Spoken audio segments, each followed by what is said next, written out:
السلام عليكم ورحمة الله وبركاته. إن الحمد لله نحمده ونستعينه ونستغفره ونعوذ بالله من شرور أنفسنا ومن سيئات أعمالنا. من يهده الله فلا مضل له ومن يضلل فلا هادي له. وأشهد أن لا إله إلا الله وحده لا شريك له وأشهد أن محمدا عبده ورسوله.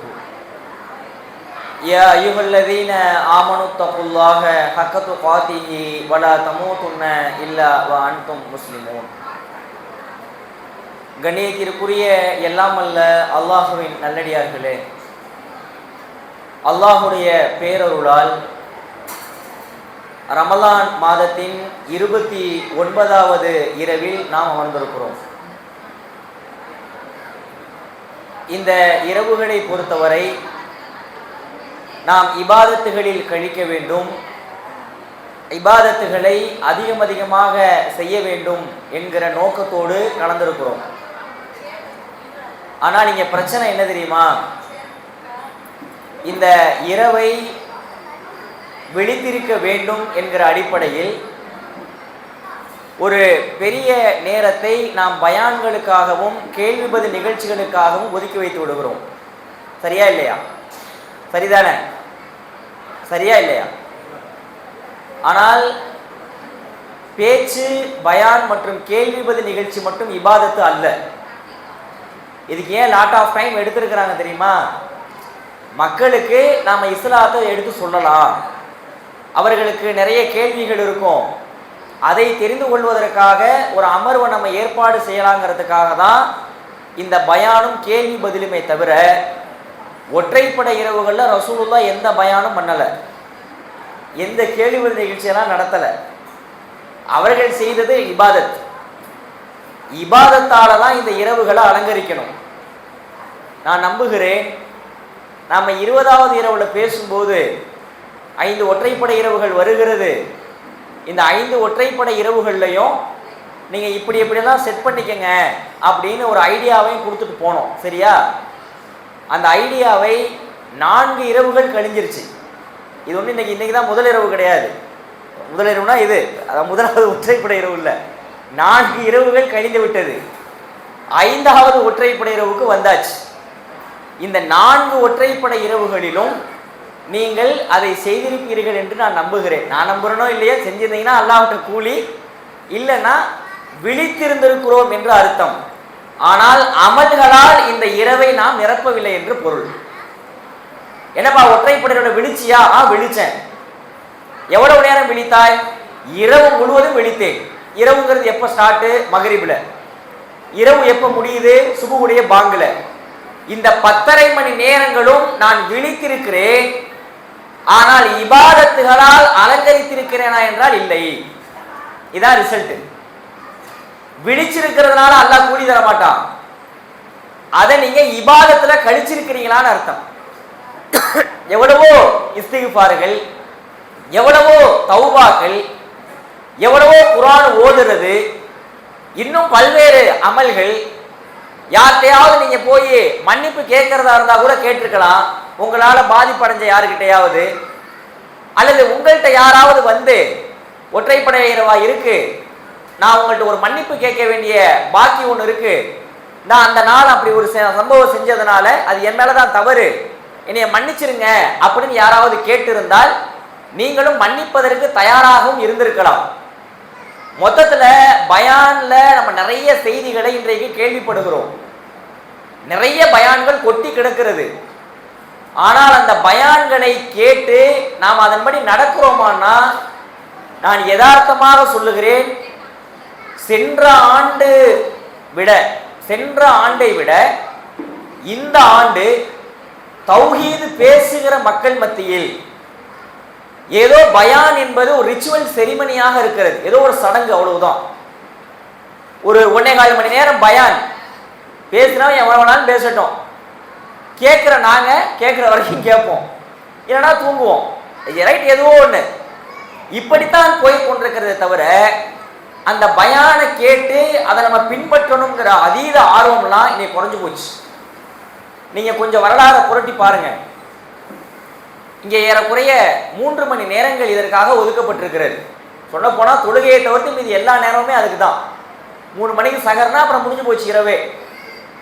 ஆனால் இந்த 3 மணி நேரங்களும் நீங்கள் என்ன செய்தீர்கள், எந்த தகவலை கேட்டீங்க, அந்த தகவலை நீங்க எப்படி அமல்படுத்தினீங்க அப்படிங்கிறது ரொம்ப ரொம்ப கவனம். அல்லாஹ் திருமறை குர்ஆன்ல நீங்க அறிவுரை புகட்டுங்கள், அறிவுரையை செய்ய சொல்றான் அல்லாஹ். சரியா? அறிவுரை செய்யணும். ஆனா அறிவுரை யார் தெரியுமா, யாருக்கு தெரியுமா பயனளிக்கும்? இன்ன திக்ரா தன்ஃபவுல் முக்மினீன், அது முக்மின்களுக்கு தான் பயனளிக்கும், எல்லாருக்கும் பயனளிக்க. வார்த்தைகளை கவனிங்க, அல்லாஹ்வுடைய வார்த்தையை. ஒரு அறிவுரை சொல்லுகிறார்கள் ஒரு பயான்லையோ அல்லது தனிப்பட்ட நிகழ்வுலையோ ஒரு செய்தி நமக்கு சொல்றாங்க அப்படின்னா திருமறை குர்ஆன்ல அல்லாஹ் யாருக்கு பயனளிக்கும்னு சொல்றான் தெரியுமா? சும்மா நீங்க பயான் பண்ணுனா பேசுனா கூப்பிட்டு அறிவுரை செஞ்சா எல்லாரும் அதை கேட்பாங்க, எல்லாரும் அதன்படி நடப்பாங்க, அதன்படி பின்பற்றுவாங்க நம்ம நினைக்கவே கூடாது. யாருக்கு தெரியுமா பயனளிக்கும்?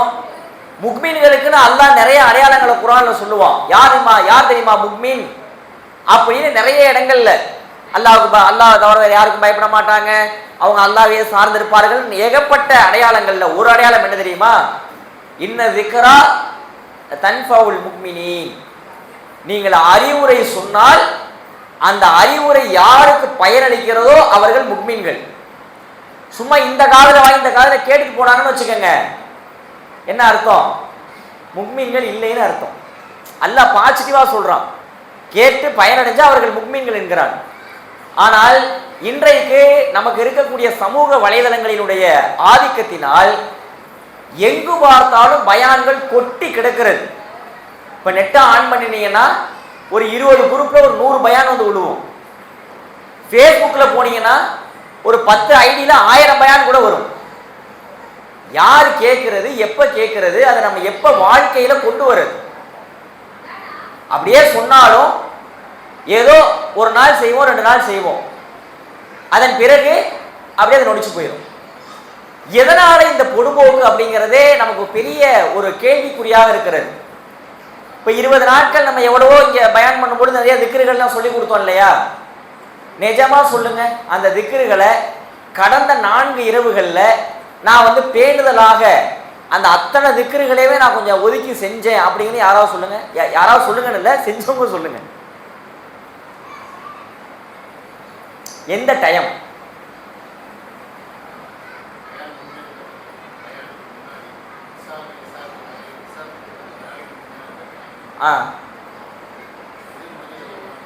சரி, அதாவது இஷா முடிஞ்சு பயான் முடிஞ்சு சஹர் முடிஞ்சுன்னு ஒரு சகோதரர் சொல்லி இருக்கிறார். சரியா?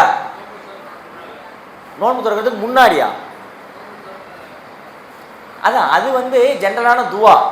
இந்த இரவை சிறப்பிக்கணுங்கிறதுக்காக நம்ம அதை செஞ்சோம். அதுக்கு ஒரு பகல்ல நிறைய திக்ரு அந்த வெறும் சுப்ஹானல்லாஹ் மட்டும் இல்லை, அதை தாண்டி நிறைய திக்ருகளை சொல்லி கொடுத்துருந்தோம் ஆல்ரெடி ஏற்கனவே. அதை செஞ்சீங்களான்னு கேட்குறோம். வேற யாராவது ட்ரை பண்ணுனீங்களா? வேறு யாராவது? சரி, பெண்கள் சைட்ல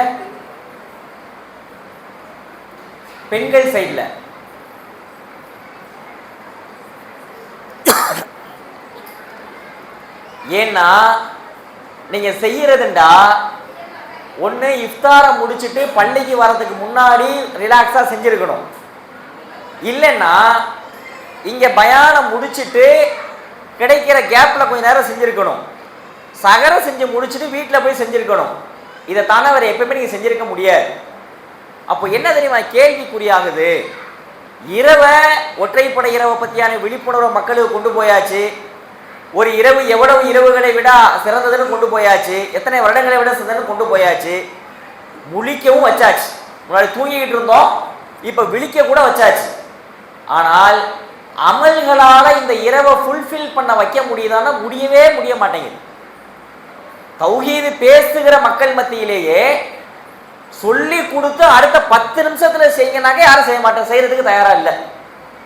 பேச்சுக்களால் இருக்கிறது, செல்போனை எடுத்து நோண்டுறாங்க, அல்லது வேற ஏதாவது சும்மா வெளியில போய் ரிலாக்ஸ் பண்றாங்களே தவிர அதை சொன்னாங்களே அதை செய்வோம்னு அதை செய்ய மாட்டேங்கிறாங்க 10 நிமிஷத்துல. அப்படின்னா 10 மணி நேரத்துல சுத்தமா மறந்து போயிருக்கும். அப்ப நான் சொன்னது வெறுமனே ஒற்றைப்படை இரவுகள்ல மட்டும் கிடையாது.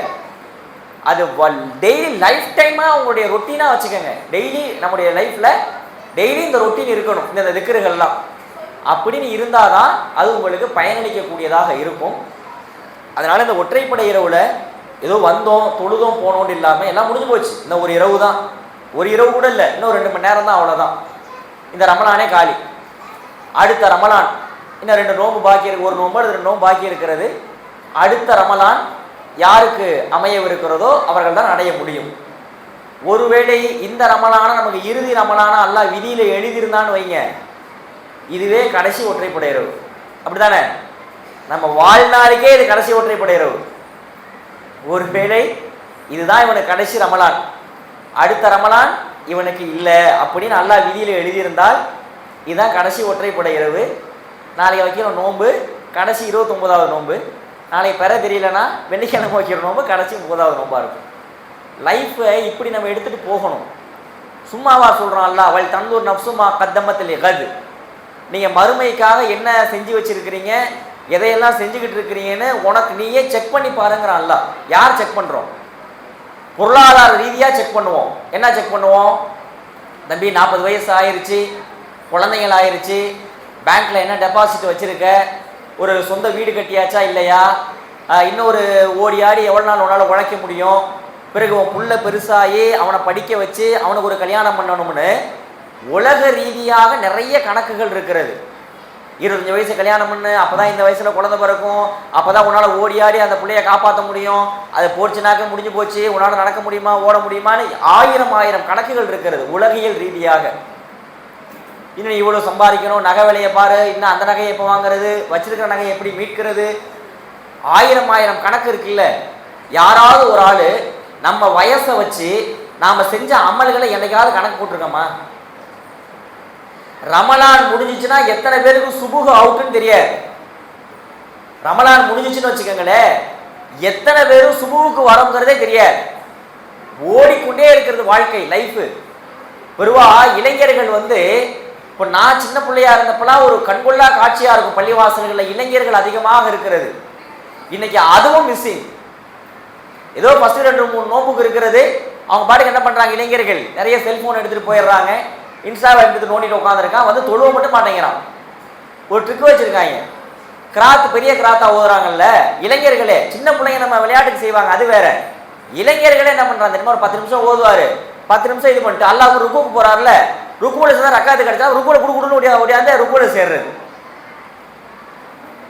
இதெல்லாம் இருக்கிறது. இப்படியே பேசிக்கிட்டே இருக்கலாம். அது உங்களுடைய உள்ளத்தை தச்சு, ஆமாம் உண்மையிலேயே நம்ம ஆயுட்காலம் எவ்வளவுன்னு தெரியல, நடக்கிற உலகத்தில் நடக்கக்கூடிய சம்பவங்கள்லாம் பார்த்தா ஒரு பெரிய ஒரு பேரதிர்ச்சியாக இருந்து கொண்டிருக்கிறது. எனவே நாம் அமல்களால் மட்டும்தான் மறுமையில் ஜெயிக்க முடியும், வேற எதனாலையும் ஜெயிக்க முடியாது. நீங்கள் எவ்வளோ பெரிய கோடீஸ்வரராக இருந்தாலும் சரி, எவ்வளோ பெரிய யாசகம் கேட்கிறவராக இருந்தாலும் சரி, அல்லாஹ் நாளை மறுமையில கேட்கக்கூடிய கேள்வி ஒன்று தான், தொழுதியா, நோம்பு வச்சியா, வேற என்னென்ன செஞ்ச, ஏன் அவனை திட்டுன, ஏன் இவனுக்கு இதை செய்யலை, ஏன் அந்த பாவத்தை செஞ்ச, ஏன் இந்த பாவத்தை செஞ்சு இதை தான் கேட்க போகிறோம் அல்லாஹ். எனவே சும்மா அந்த பயான் அப்படிங்கிறது நினைவூட்டலுக்கு தான். இதை நீங்கள் உள்ளத்துக்குள்ளே வாங்கி எந்த அளவுக்கு அதை நீங்கள் உயிர்ப்பிக்கிறீங்களோ அதுதான் உங்களுக்கு பெரிய ஒரு பலனை தரும். இன்றைய நம்ம தலைப்பிற்குள் செல்லலாம். இன்றைய தலைப்பை பொறுத்தவரை இஸ்லாம் என்றால் என்ன என்கிற ஒரு தலைப்பு தெரிவு செய்யப்பட்டிருக்கிறது. இந்த தலைப்பை பொறுத்தவரை இஸ்லாம் என்றால் என்ன அப்படிங்கிற கேள்விக்கு அல்லாஹ்வை வணங்கணும், மலக்குகளை நம்பணும், வேதங்களை நம்பணும், இஸ்லாம்னா தொழுவாங்க, நோன்பு வைப்பாங்க, ஹஜ்ஜி செய்வாங்க, ஜக்காத்து கொடுப்பாங்க, இப்படின்னு ஒரு பொதுவான பொது புத்தியில ஒரு பார்வை இருக்கிறது. இஸ்லாம்னா இதுதான் இஸ்லாம் அப்படின்னு ஒரு பொது புத்தியில ஒரு பார்வை இருக்கிறது. இங்க நம்ம எதற்காக இந்த தலைப்பை தேர்ந்தெடுத்திருக்கிறோம்னா, இப்போ இஸ்லாம்னா என்ன அப்படிங்கிறதுக்கு நாம எங்க போகணும் தெரியுமா? ஆதம் அலைஹிஸ்ஸலாம் அவருடைய காலத்துக்கு நீங்க போங்க. அங்கே அல்லாஹ் ரப்புல் ஆலமீன் ஆதம் அலைஹிஸ்ஸலாம் அவர்கள் ஒரு தவறு செய்கிறார்கள். அவங்க செஞ்ச தவறு என்ன?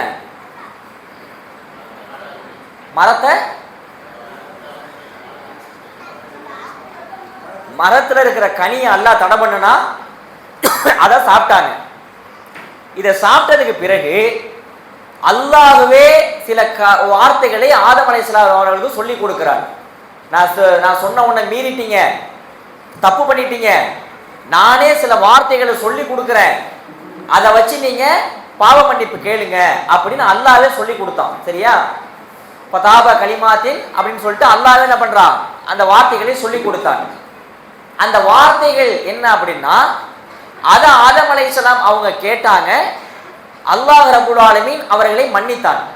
யாரை மன்னிச்சான்? ஆதம் அலைஹிஸ்ஸலாத்தை மன்னிச்சான். அந்த வார்த்தை என்ன வார்த்தைன்னு தெரியுமா யாருக்காவது? சரி, பெண்கள் சைடு யாராவது சொல்றீங்களா? ஆதம் அலைஹிஸ்ஸலாம் அல்லாஹ் சொல்லி கொடுத்த சில வார்த்தைகளை வச்சு பாவ மன்னிப்பு கேட்டாங்க. வார்த்தைகளை கேட்ட உடனே அல்லாஹ் மன்னிச்சிட்டான். அது என்ன வார்த்தை?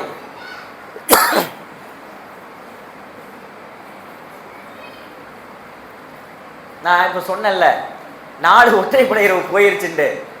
4 ஒற்றைப்படை இரவுல அட்லீஸ்ட் ஒரே ஒரு தடவையாவது இந்த பாவ மன்னிப்பு துவாவோட நம்ம ஓதி இருக்கணும். ஆனா நம்ம அரை கூட ஓதி இருக்க மாட்டோம். சரி, நான் சொல்றேன். ரப்பனா வலம்னா அன்ஃபுஸனா வ இல்லம் தக்ஃபிர் லனா வ தர்ஹம்னா லனகூனன்ன மினல் காசிரீன். என்ன அர்த்தம்? ரப்பனா எங்கள் இறைவா, வலம்னா அன்ஃபுஸனா எங்களுக்கு நாங்களே அநீதி இழைத்து விட்டோம். நாங்க எங்களுக்கு நாங்களே என்ன பண்ணிட்டோம்? பாவம் பண்ணிட்டோம்.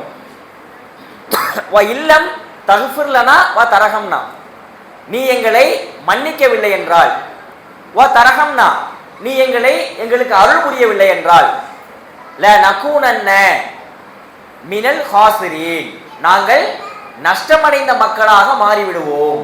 இதான் அந்த துவா. இந்த துவாவை கேட்டாங்க. ஆதம் அலைஹிஸ்ஸலாத்தை அல்லாஹ் மன்னித்து விட்டான். ரப்பனா வலம்னா அன்ஃபுஸனா வ இல்லம் தக்ஃபிர் லனா வ தர்ஹம்னா லனகூனன்ன மினல் காசிரீன். இந்த துவாவை 4 இரவு கூட 40 தடவை ஓதி இருக்கணும். நம்ம 4 தடவை கூட ஓதல. சரி, இந்த இரவுல ஓதலாம். சரியா? இந்த ஒரு துவாவை கேட்டவுடன் அல்லாஹ் ரப்பல் ஆலமீன் அவர்களை மன்னித்து விட்டான். எனவே பூமிக்கு வருகிற போது ஆதம் அலைஹிஸ்ஸலாம் அவர்கள் பாவத்தோடு வந்தார்களா என்றால் இல்லை. அவங்க பாவங்கள் மன்னிக்கப்பட்டு நல்ல மனிதராக தான் பூமிக்கு வந்தாங்க. ஃபாசிக்கா வரல, பாவியாக வரல. இப்படி பாவத்தை மன்னிச்சுட்டு அல்லாஹ் ரப்பல் ஆலமீன் போட்ட ஆர்டர் என்ன தெரியுமா? பாவ மன்னிப்பை கேட்டவரையும் அவங்க எங்க இருந்தாங்க? ஜன்னத்துல தான் இருந்தாங்க, சொர்க்கத்துல தான் இருந்தாங்க. இந்த மன்னிப்பை கேட்டதுக்கு அப்புறமா குல்னஹ்பிது மின்ஹா ஜமியா, இனிமே நீங்க இங்க இருக்கிறது தகாது, என் கட்டளையை நீங்க மீறிட்டீங்க இல்லையா, இனிமே நீங்க இங்க இருப்பது தகாது. குல்னஹ்பிது மின்ஹா ஜமியா, நீங்க எல்லாருமே இங்க இருந்து கீழே இறங்கிருங்க அப்படின்ட்டு அல்லாஹ். குல்னஹ்பிது மின்ஹு ஜமியா, நீங்க எல்லாருமே கீழே இறங்கிருங்கன்ட்டு அல்லாஹ். ஆனா இருந்தது எத்தனை பேரு? 3 பேரா? யாரு?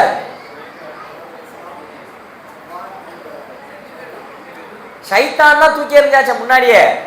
2 பேர், ஆதம் அலைஹிஸ்ஸலாமும் ஹவ்வா அலைஹிஸ்ஸலாமும்.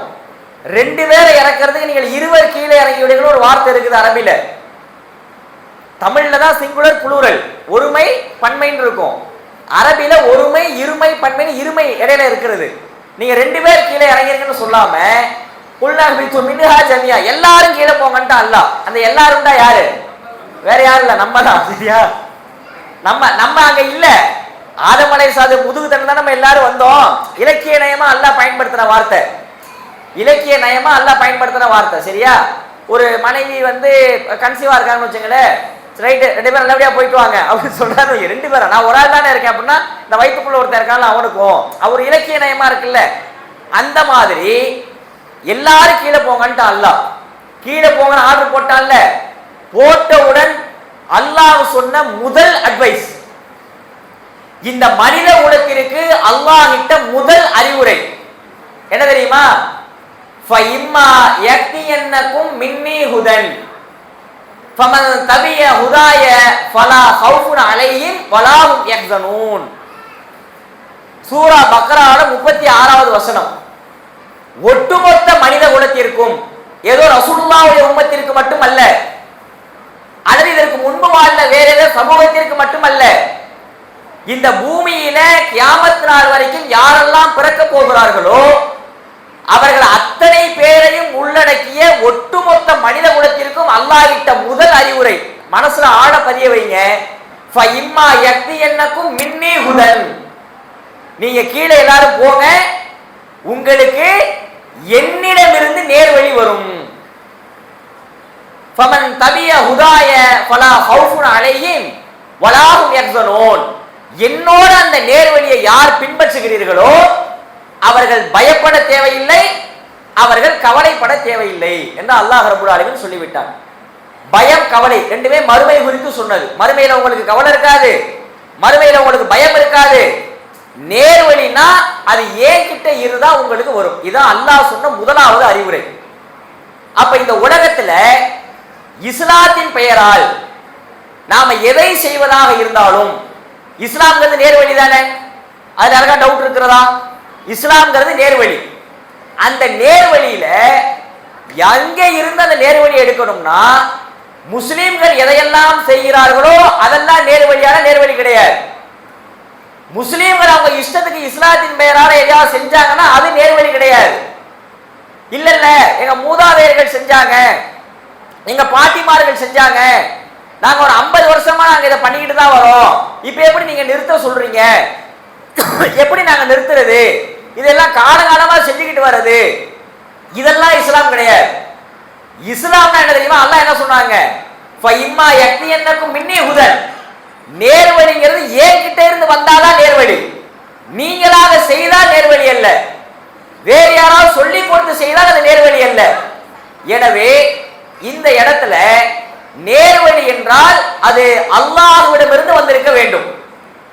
இல்லை என்றால் அல்லாஹ் யாரை நியமிச்சு நீ போய் மக்களுக்கு இஸ்லாத்தை சொல்லு அப்படின்னு சொல்லி அனுப்பினா இல்லையா நபிமார்களை, அந்த நபிமார்கள்ட்ட இருந்து நேர்வழியானது வந்திருக்கணும்.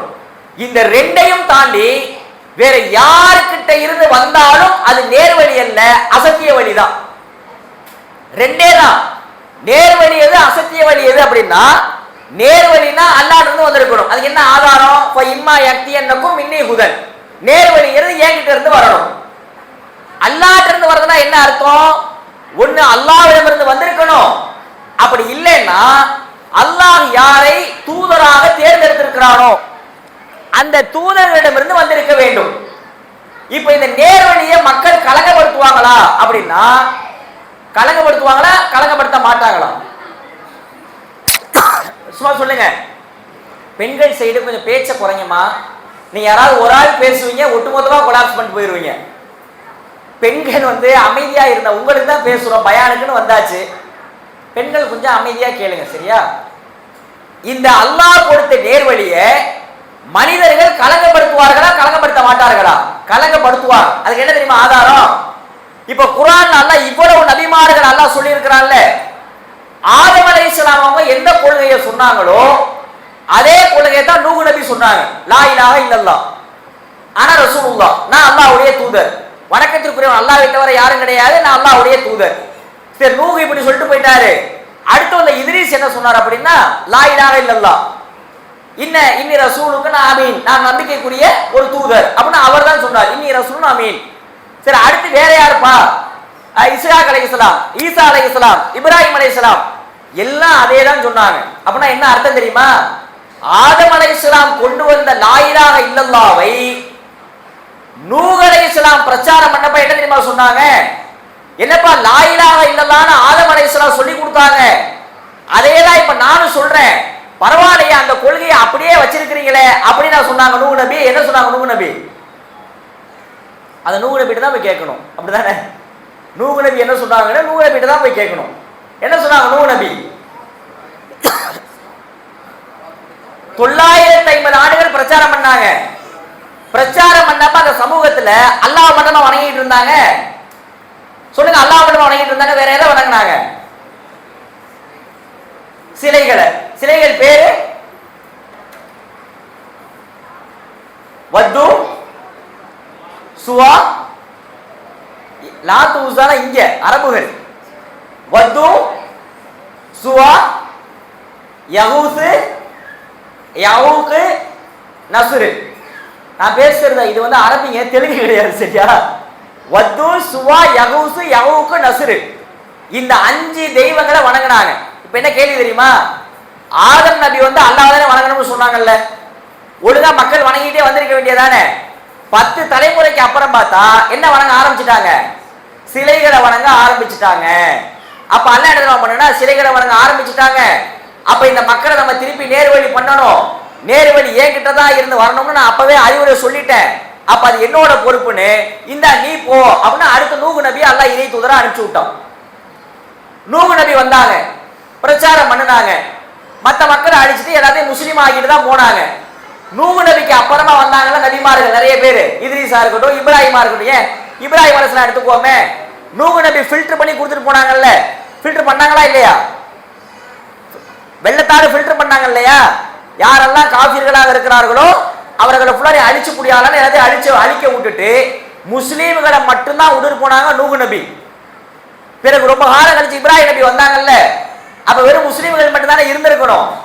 எங்க அத்தா முஸ்லீம், நானும் முஸ்லீம், எங்க தாத்தா முஸ்லீம், அதனால எங்க அத்தா முஸ்லீம்ன்ற மாதிரி எல்லாருமே முஸ்லீமா இருந்திருக்கணும்ல. நான் ஃபில்டர் பண்ணி கொடுத்தாங்க நூகு நபி. ஆனா இப்ராஹிம் அலைஹிஸ்ஸலாம் காலத்துல எல்லாரும் அதே மாதிரி இருந்தாங்க. அவங்க அத்தாவே சிலையை வித்தாரு, சிலை வணக்கத்தை மக்கள் புரிஞ்சாங்களே, சிலையை உடைச்சுட்டு அவர் சிலைக்கு எதிராக பிரச்சாரம் பண்ணாரு. அப்படின்னா என்ன அர்த்தம் தெரியுமா? நூகு நபி கொண்டு வந்த உண்மையான மார்க்கத்தை இந்த மக்கள் மாத்துறாங்க. அப்ப நேர்வழிங்கிறது என்கிட்ட இருந்தா நான் கொடுக்கணும். சரிங்க இப்ராஹிமே, நான் நீங்க போங்க, நீங்க இப்ப மக்களை போய் சீர்திருத்தம் பண்ணுங்க என்று அடுத்த நபியை அல்லாஹ் அனுப்பிச்சு விடுறோம். இப்ராஹிமோட நின்றுச்சா? இஸ்ஹாக்கு, இஸ்மாயில், எந்த இப்ராஹிம் நபி வந்து சிலையை உடைச்சாங்களோ, எந்த இப்ராஹிம் சிலைக்கு எதிராக பிரச்சாரம் பண்ணாங்களோ, அந்த இப்ராஹிம் நபிக்கே சிலை வடிச்ச குரூப் அரபுகள். காபாவோட ஜோசியக்காரன்ட்ட உட்கார்ந்து ஜோசியம் பார்க்கிற மாதிரி இப்ராஹிம் நபியை, இஸ்மாயில் அலைஹிஸ்ஸலாத்தை வரைந்து வைத்திருந்தார்கள். எந்த சிலை வணக்கத்தை அடிச்சு உடைச்சாங்களோ இப்ராஹிம் நபி, அந்த வழித்தோன்றல்ல வந்தவங்க காபாவுல 360 சிலைகளை வச்சு வணங்கி கொண்டிருந்தார்கள்.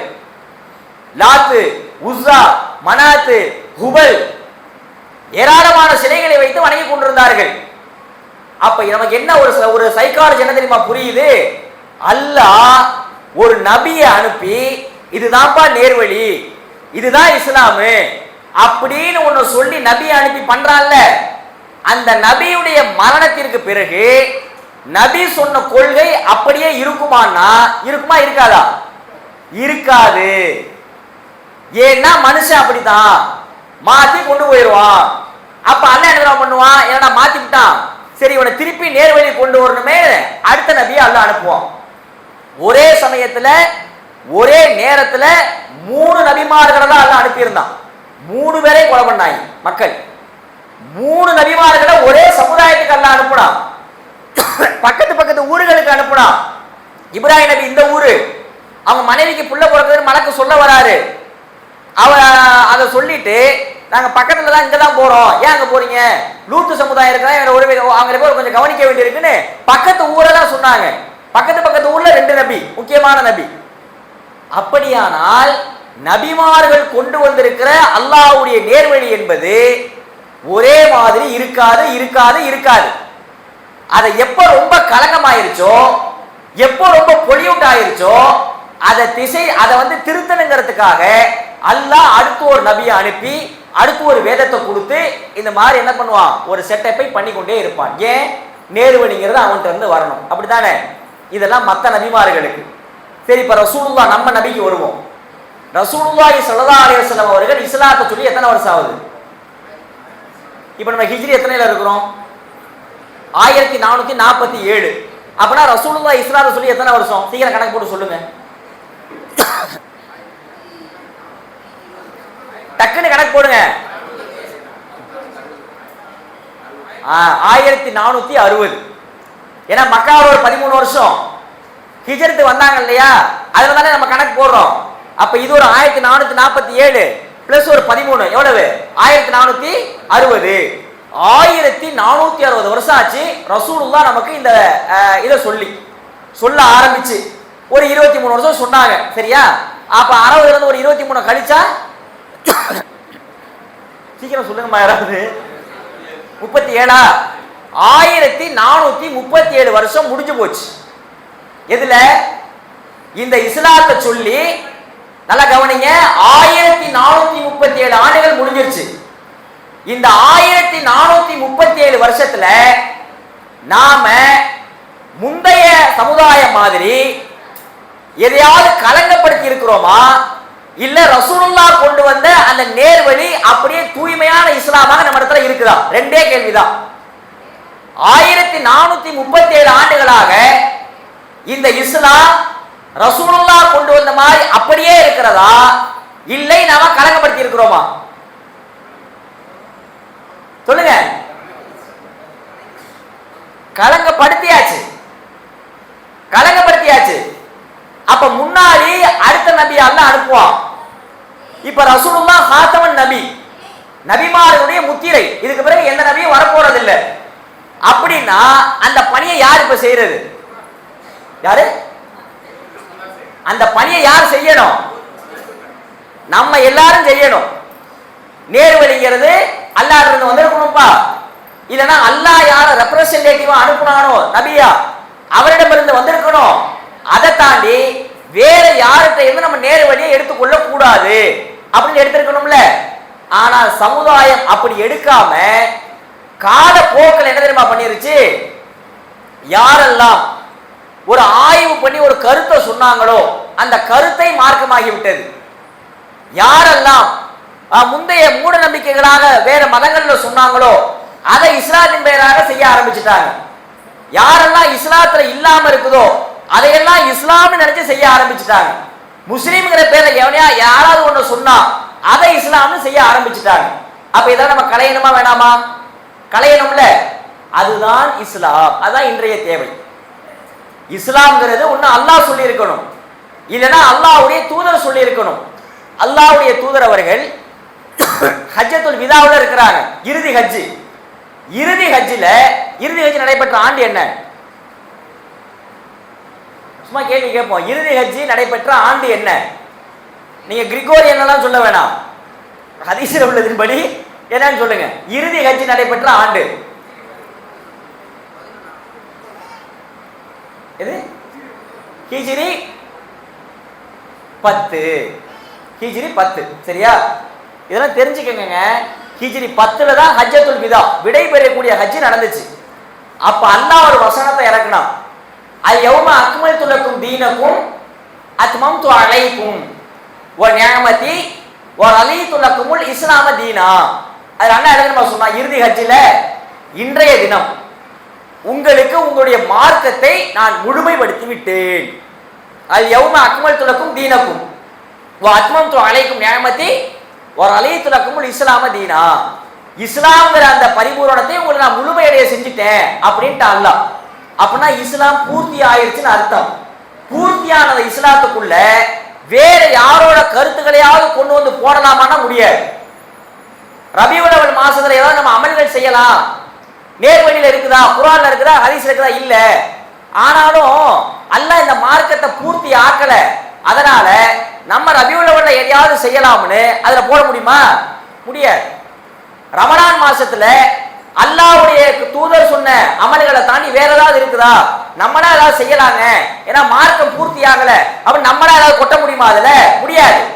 மார்க்கம் நிறைவடைந்து விட்டது. என்னெல்லாம் நம்ம செய்யணுமோ அத்தனையும் சொல்லி முடிச்சாச்சு. எதையெல்லாம் நம்ம பண்ணணுமோ அத்தனையும் சொல்லி முடிச்சாச்சு.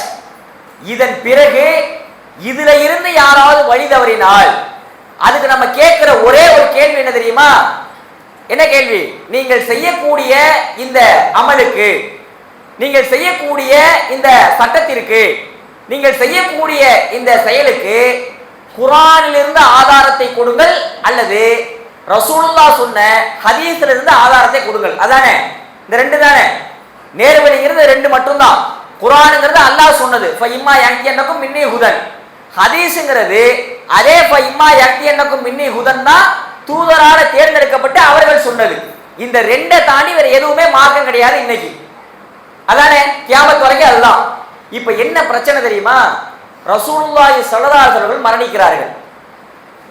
மரணித்ததற்கு பிறகு சஹாபாக்கள் மதீனாவுடைய இருந்துகிட்டு இருந்தா நமக்கு வேலை ஆகாது, நாம நாட்டினுடைய பல ஊர்களுக்கு போகலாம்னு வெவ்வேறான ஊர்களுக்கு போய் அவர்கள் இஸ்லாத்தை சொல்லுகிறார்கள். நிறைய இஸ்லாத்தை போய் மத்த மக்களுக்கு சொல்றாங்க. சஹாபாக்கள் யாருக்கு சொல்லி கொடுத்தார்களோ அந்த தலைமுறை பெயர் என்ன? தாபியீன்கள். தாபியீன்கள். ரசூலுல்லாஹ் சஹாபாக்கள் பாடம் படிச்சாங்க. ரசூலுல்லாஹ் மௌத்தா போயிட்டாங்க, அவ்வளவுதான், வஹி நின்று போச்சு. இனி இஸ்லாத்துல கூட்டல் குறைச்சலுக்கு வேலையே கிடையாது. இப்ப இந்த சஹாபாக்கள் என்ன செய்யறாங்கன்னா நாட்டினுடைய பல பாகங்களுக்கு போய் இஸ்லாத்தை அடுத்த தலைமுறைக்கு சொல்லிக் கொடுக்கிறார்கள், தாபியீன்கள். அப்படி சஹாபாக்கள் நிறைய நாடு புலர்ந்து நிறைய பேருக்கு போய் சொல்லிக் கொடுத்தாங்க. மதீனாவுக்கு அடுத்தபடியாக சஹாபாக்கள் அதிகமாக வசித்த ஊர் எது தெரியுமா? எந்த ஊரு? எங்க? பாரசீகம்லாம் இல்ல.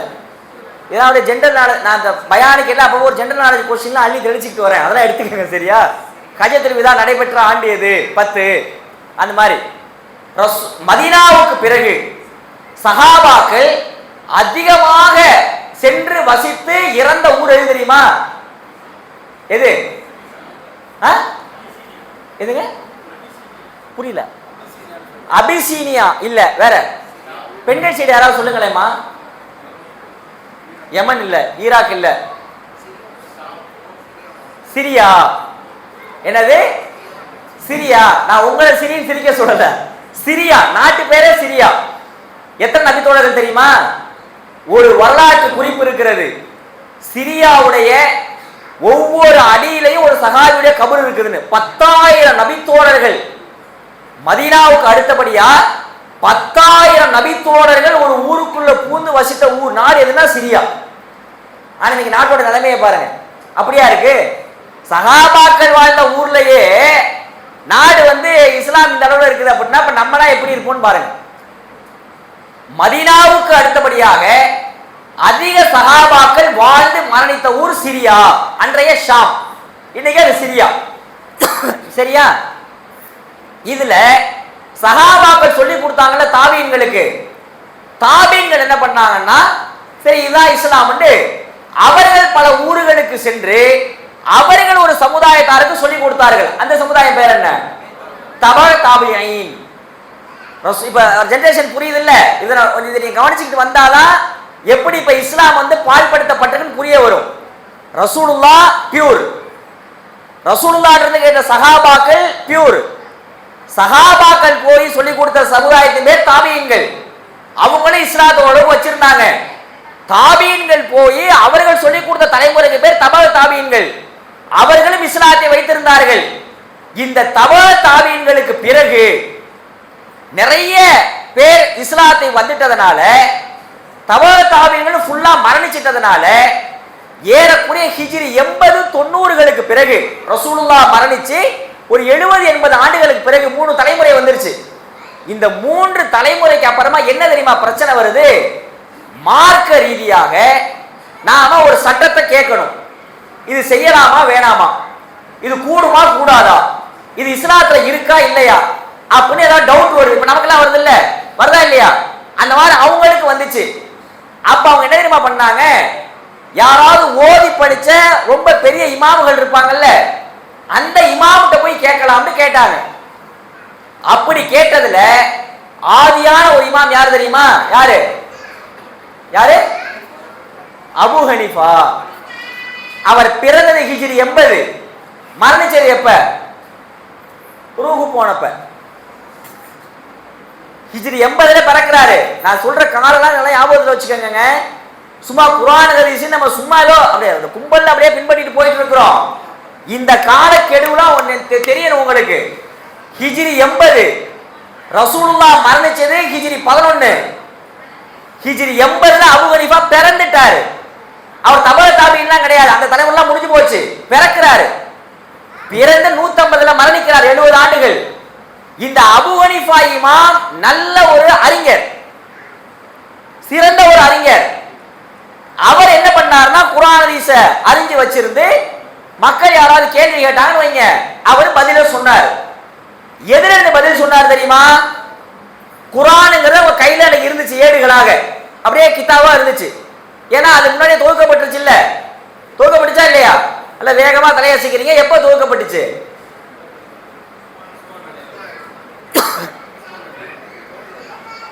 ஒருத்தர் சொல்றாரு உஸ்மான் ரலியல்லாஹுடைய ஆட்சியில துவக்கப்பட்டுச்சுன்னு. வேற எப்ப துவக்கப்பட்டுச்சு? யாரு? அபூபக்கர் ரலியல்லாஹுடைய காலத்துல துவக்கப்பட்டுச்சு குர்ஆன். அப்ப குர்ஆன் துவக்கப்பட்டு பல பிரதிகள்லாம் எடுக்கப்பட்டு உஸ்மான் ரலியல்லாஹுடைய ஆட்சி காலத்துல நாட்டினுடைய பல பிரிவுகளுக்கு அனுப்பப்பட்டுருச்சு. எது வரைக்கும் தெரியுமா? எது வரைக்கும்? அசர்பைஜான் ஆர்மீனியா வரைக்கும் இஸ்லாம் வந்துருச்சு. ஈரானுடைய வடக்கு பார்டர் இருக்கு இல்லையா, ஆர்மீனியா அசர்பைஜான், அது வரைக்கும் இஸ்லாம் வந்துருச்சு. சோ குர்ஆன் கையில இருக்கிறது. அப்ப அபூ ஹனீஃபாட்ட ஒரு சட்டம் கேட்கிறாங்கன்னு வைங்களே, அவர் குர்ஆன்ல தேடி எடுத்து பார்த்து அவருக்கு என்ன நாலேஜ்ல அதை பட்டுச்சோ அதை வச்சு ஒரு சட்டம் சொல்லியிருப்பாரு. கரெக்டா? அப்படியே சட்டம் சொல்லியிருப்பாரு. சரி, ஹதீஸ் இருக்குதுல்ல, ஹதீஸ் இப்ப நமக்கு கிடைக்கக்கூடிய இவ்வளவு ஹதீஸ்களும் அபூ ஹனீஃபா அவங்களுக்கு கிடைச்சிருக்குமா கிடைச்சிருக்காதா? கரெக்டான பதில சவுண்டா சொல்லணும்.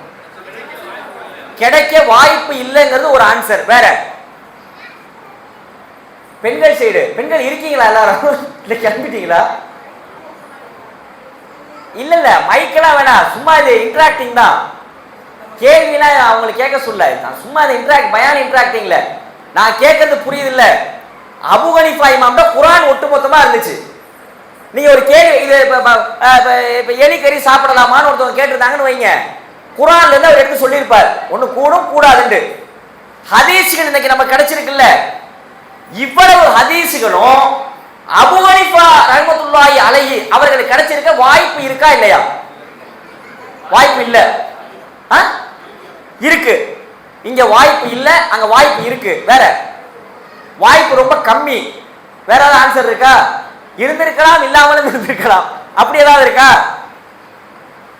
கிடைச்சிருக்க வாய்ப்பு இல்லை. ஏன் தெரியுமா? இன்னைக்கு நம்ம இருக்கிற ஹதீஸ் கிரந்தங்கள் இருக்குல்ல, புகாரி, இதானே எல்லாருக்கும் தெரியும்ல புகாரி. ஹதீஸ் கிரந்தமான முதல் தரத்தில் இருக்கிற சஹீஹுல் புகாரி, அந்த இமாமுடைய பெயர் என்ன?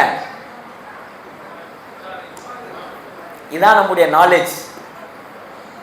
நாம நினைச்சுக்கிட்டு இருக்கோம் குர்ஆன் ஹதீஸ்ல நம்ம நீட்டா அப்படி இருந்துட்டு இருக்கோம் நினைக்கிறோம். செக் பண்ணோம்னு வச்சுக்கோங்களேன், நம்முடைய குர்ஆன் ஹதீஸ் நாலேஜ்ங்கிறது ரொம்ப பேக்ல இருப்போம். அவங்க பேர் என்னங்க?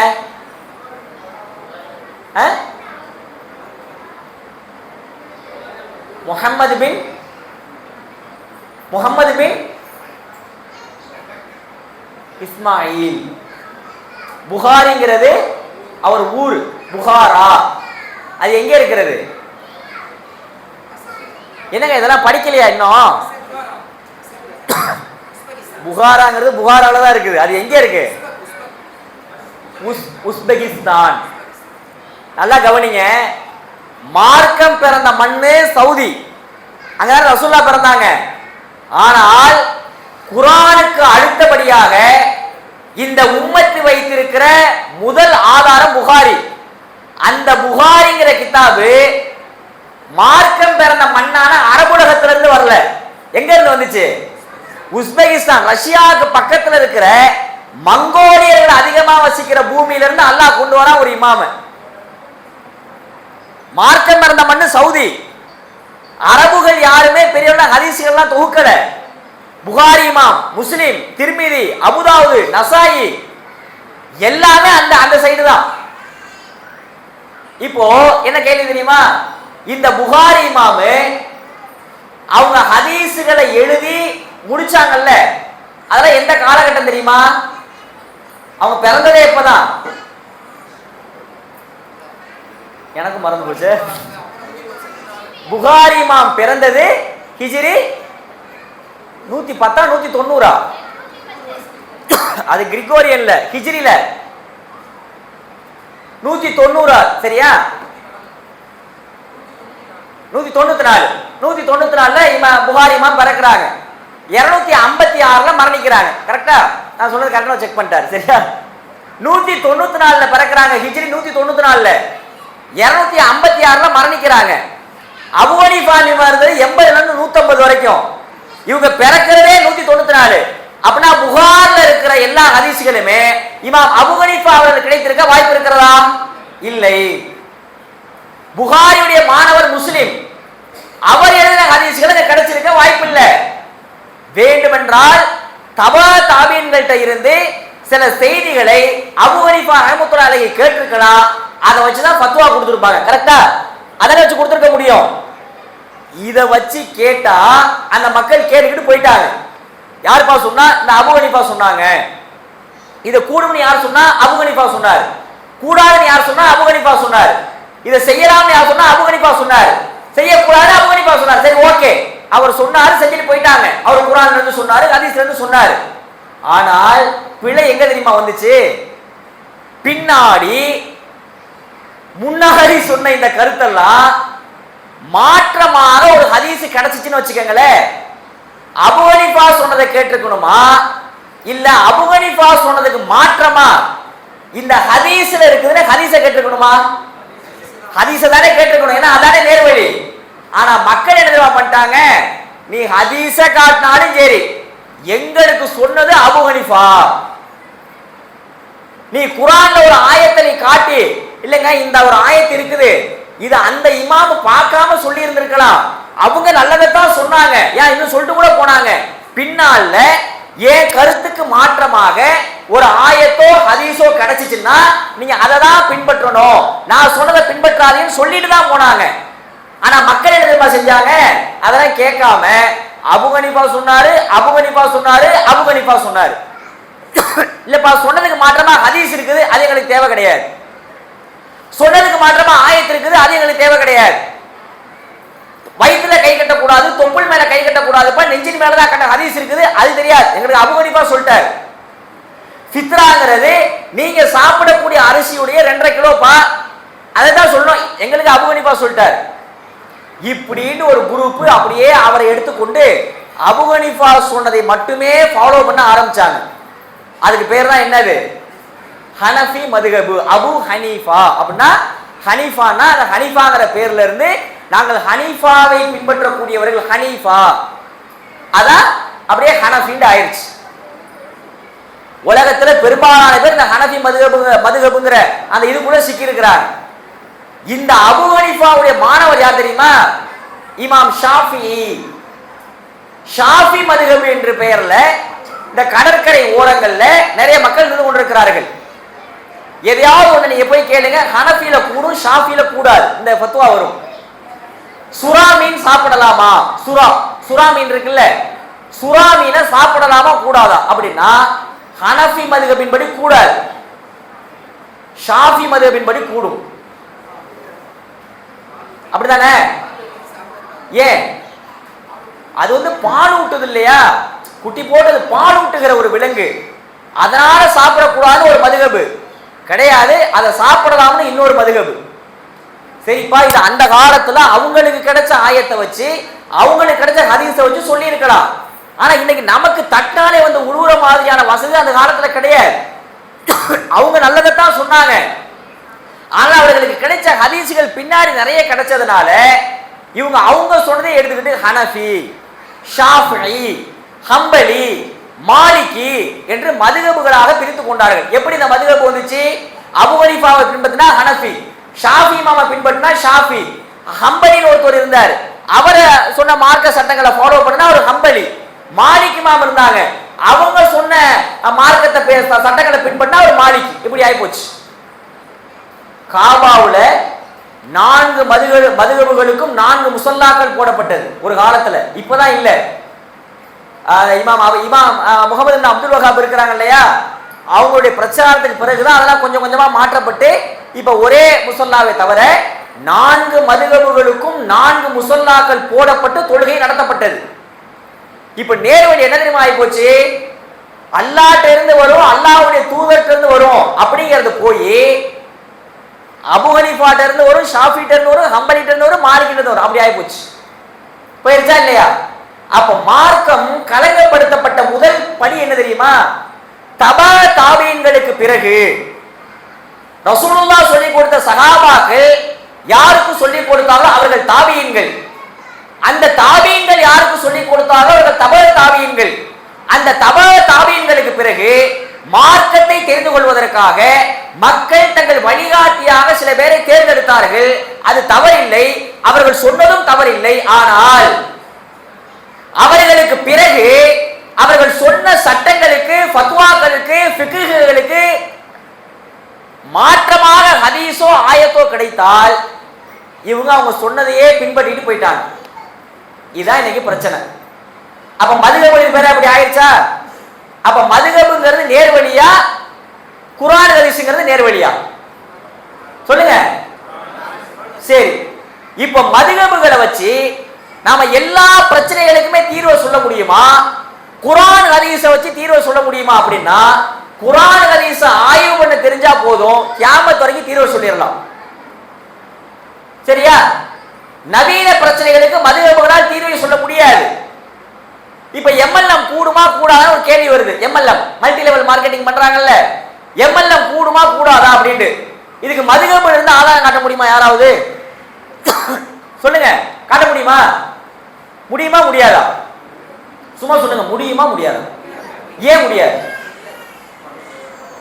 அப்போ அவங்க காலத்துல மல்டி லெவல் மார்க்கெட்டிங் ஒண்ணு இல்லவே இல்லை.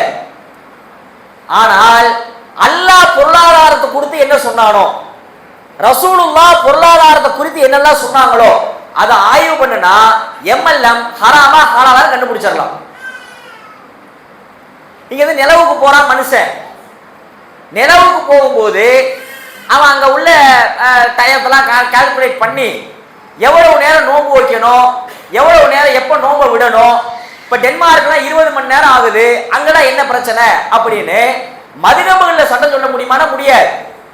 ஆனா குர்ஆன் ஹதீஸை ஆய்வு பண்ணி சட்டம் சொல்லலாம். இப்படி எல்லா பிரச்சனைகளுக்குமே அதுதான்.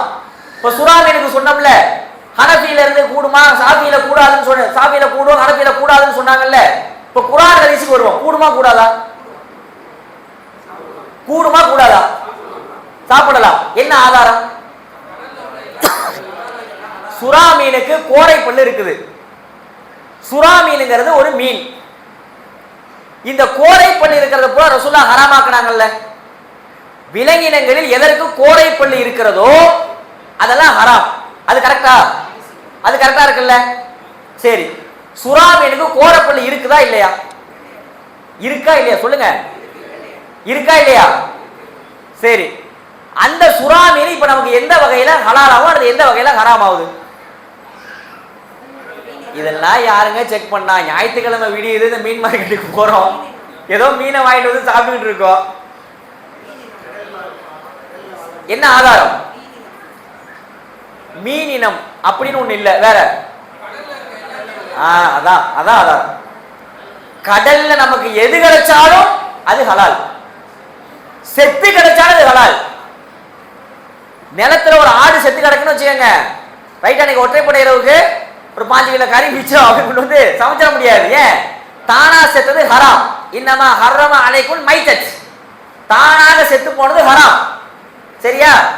ஆனா கடல்ல ஒண்ணு மிதந்து செத்து அழாவே கிடக்குதுன்னு வச்சுக்கோங்க, அது நமக்கு ஹலால்.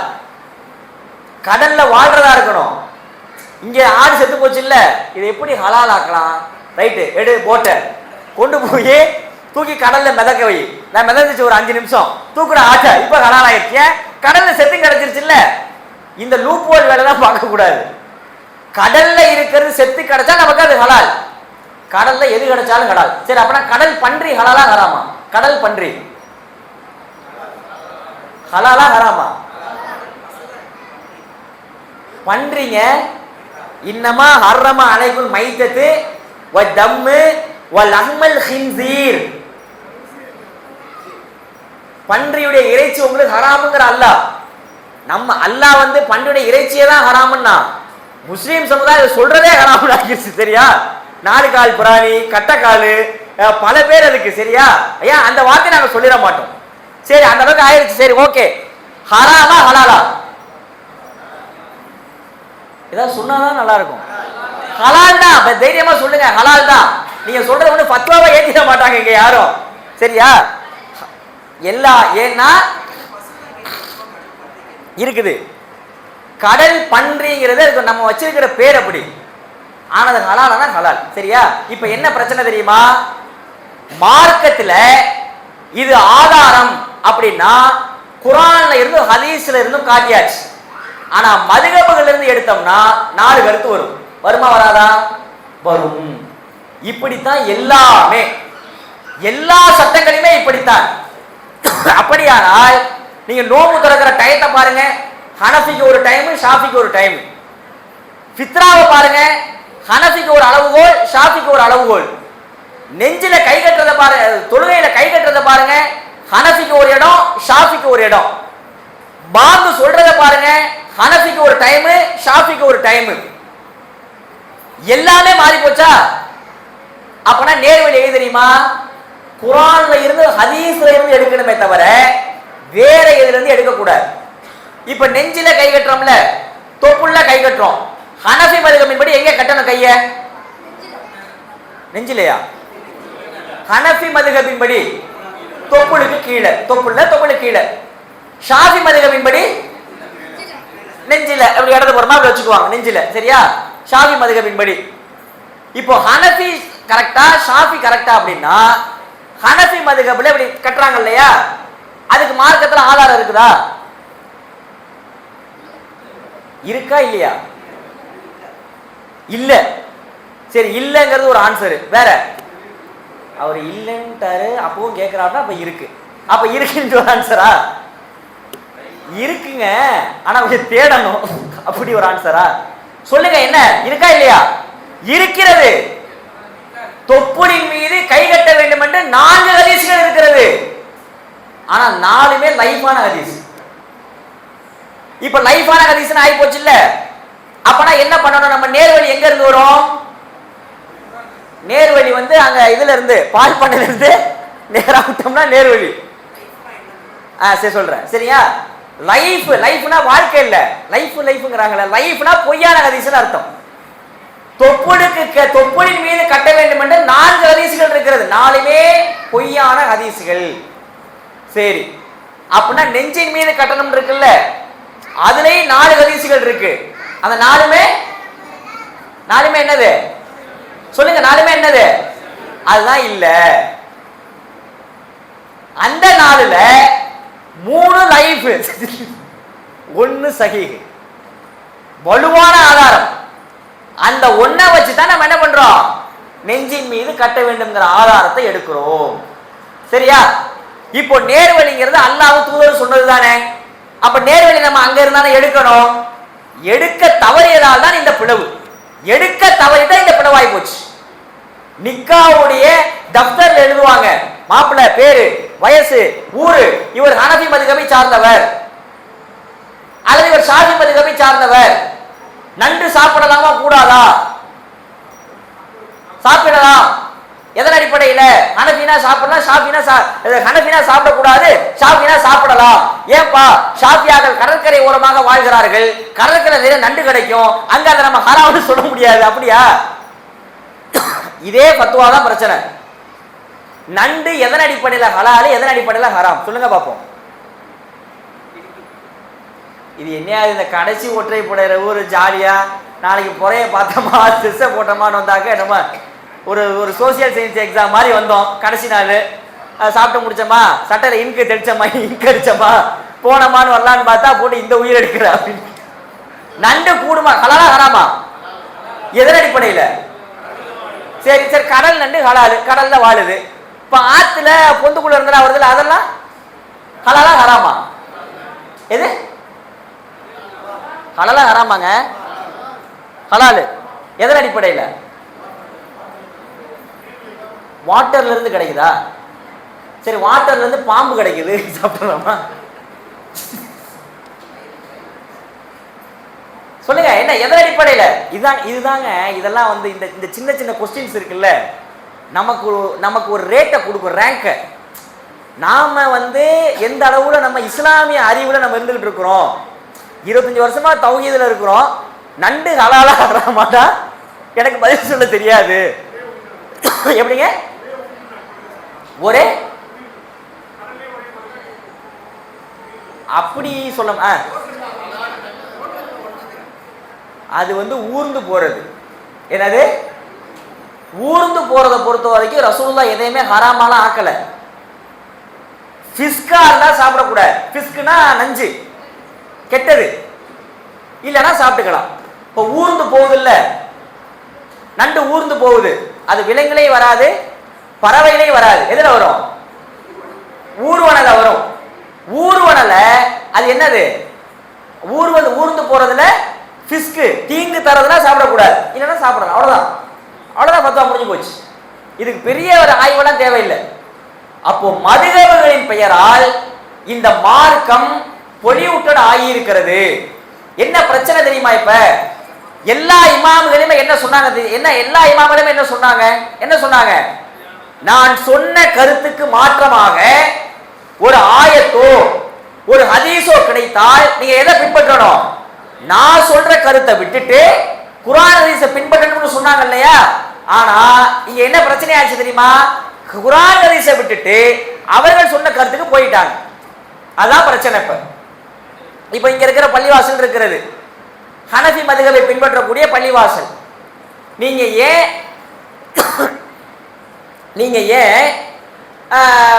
நோன்பு இருக்கிறது, இந்த நோன்பினுடைய இந்த டயத்தை ஏன் கொஞ்சம் 5 நிமிஷம் லேட்டா திறக்கிறீங்க அப்படின்னா என்ன ஆதாரம் வச்சிருக்காங்க?